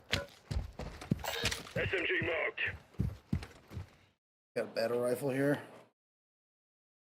I might swap out this SMG one.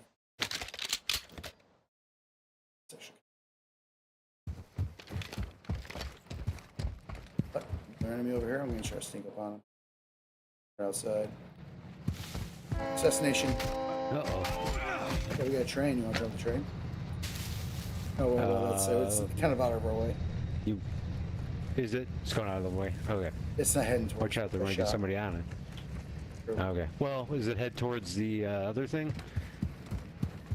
No. Okay. It's not convenient for us at all. Okay. That train sucks. Juggernaut's nearby. Enemy armored commander incoming. I don't know what it takes to kill that fucker, do you? A lot of bullets.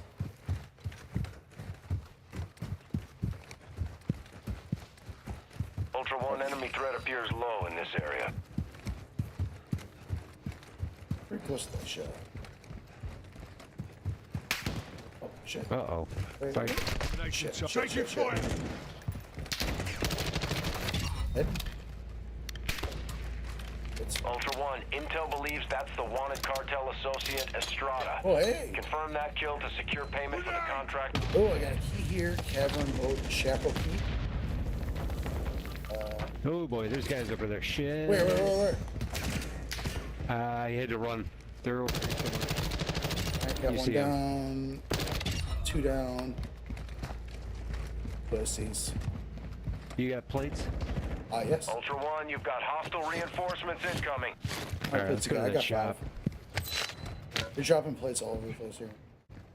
Alright, I'm headed to the shop right here. I got it. Oh shit, take shots.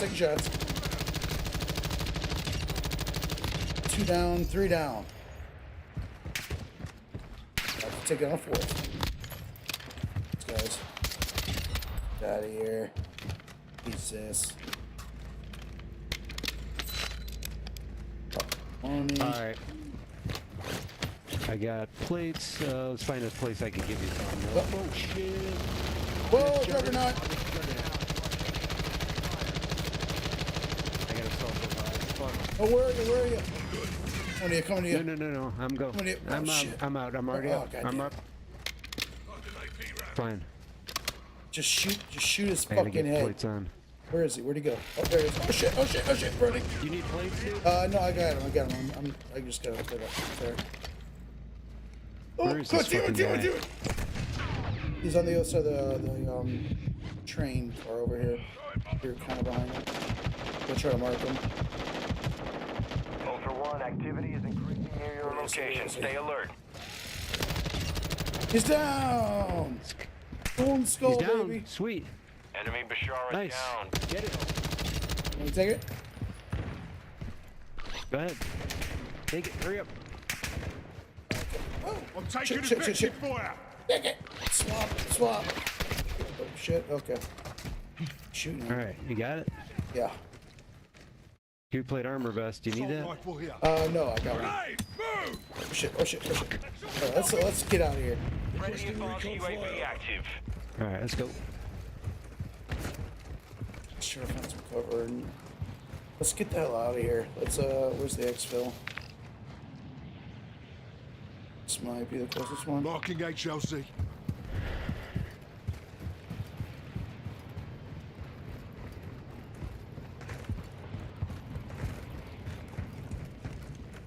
There are enemies crawling all over here. Oh my god, especially in that building. Shit.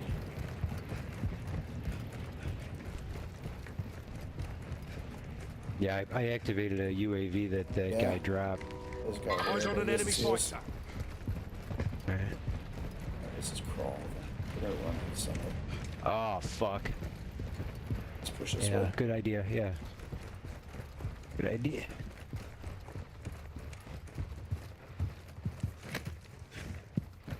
That thing is very helpful to avoid these guys, eh? Oh yeah. Oh shit, take shots. Shit from one. Oh, again. Oh, up here, up here. Move in here. They're both dead. Ah. So you keep pushing. Oh shit. Alright, yeah, let's just keep running. Good, I'm with you. Reload.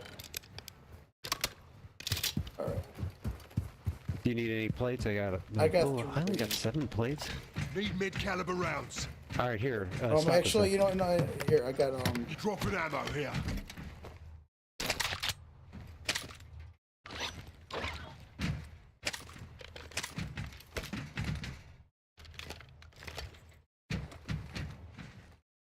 Yeah, I've got 3 should be okay. 3 plus the 2 I've got. Good. 5 altogether.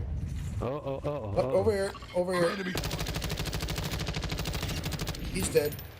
Okay, let's keep going. Taking shots from the same direction, but yeah. Oh shit. Just taking more shots. Try to mark him if I can. I'll see him. Oh wait, there he is. Ultra One, you've got hostile reinforcements incoming. Another golden skull. Oh no.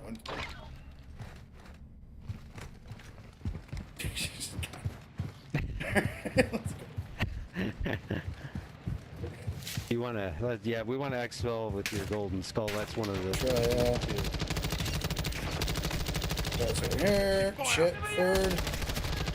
3 down. I'm not sure if there's more. Gotta reload.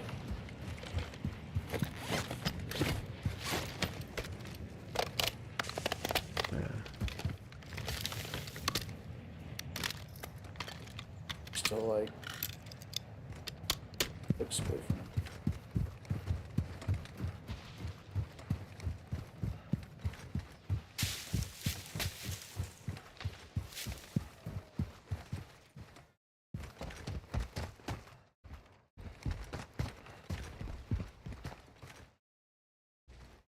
That's way Enemy down infantry there. spotted. Nope, the guys in here. There's guys here. Do they see us? Can we sneak by them? I think I just did. Yeah. Let's loot this area. There's some guys in here, but I think they're not. Oh shit, oh shit.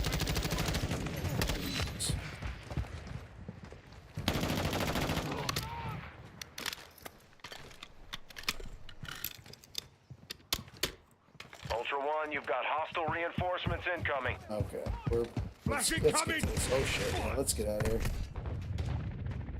Wait, no. Oh shit. Look Let's around. over here. Hey, bitch. Helicopter now. Valuables.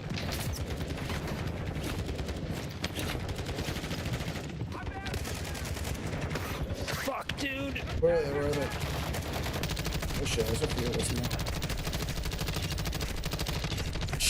Shit, I'm down. God damn it. You're down. I got sandwiched. All right, can you get around? Get around the wall? Can you move? Coming, okay. All right. Try to fucking take these guys out if they come after you. Are you coming around? Yeah, I'm right here. Okay, you gotta get this guy. Don't worry, mate. You're not done yet. Dang. Yeah, I was blowing dudes away in front of me. Then, but I had plate up. All right, let's go to the exfil once you're plated. Yeah, we're super close.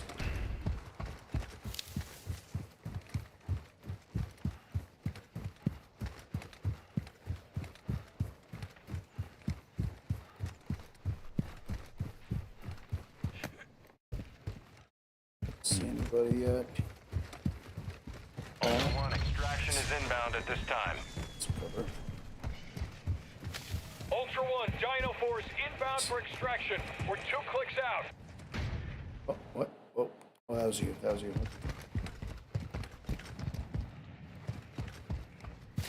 Opening store. Ultra One, enemy threat is moderate near your location. Yeah, she is locked. Is everything in this game locked? Ultra One, we have visual on the LZ. Keep it clear. What? Cache locked? Yeah, what the hell? Come on, man. I found one too. Cache locked. Shit. Chopper's here. Oh, get enemy right on the chopper. That's a bot. He's dead. Can't guarantee there's not more. Literally, and then you just standing on the green. I think we're okay. Watch the front. Oh, did I lose you? Oh shit, sorry. No, I'm coming in. in. You're on me. Get the back. Nope. Yeah, I hit the front. Golden Skull, baby. Let's go. Nice. Golden Skull, my favorite. If I've got to have a skull, I want it to be gold. Not like those alien crystal skulls. Dan Aykroyd's always talking about.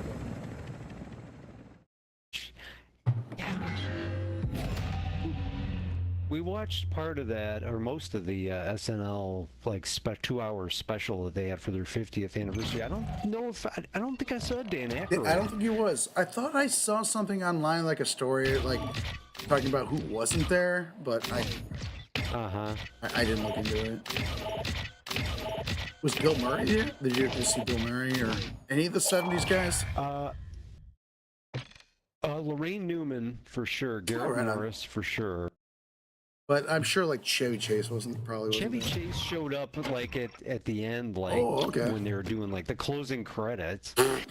I think it was. I'm trying to remember. Bill Murray must have been there. Yeah. Can't remember though. I don't know why I can't remember. No Dan Aykroyd. And what's his name? I think it's Bill Hader.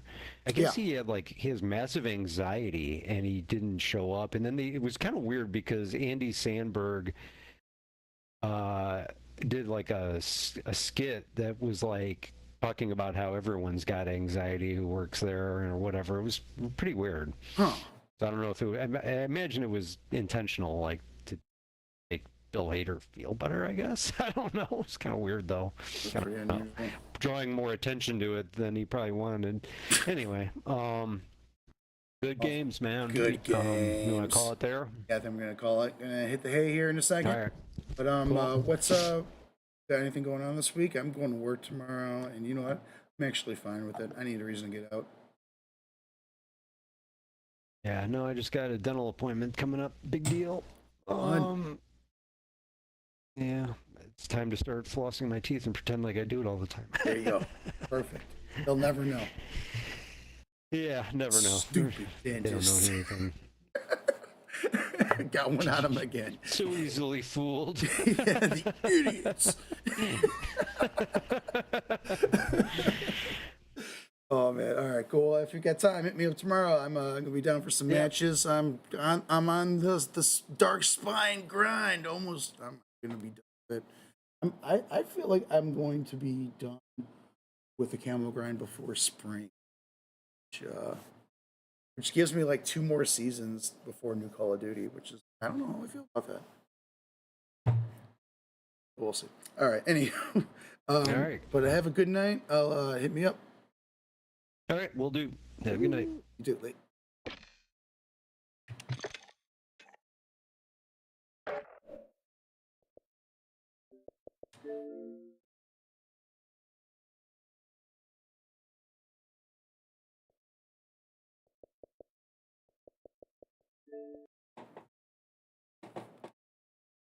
And you have a great night too. Bye bye.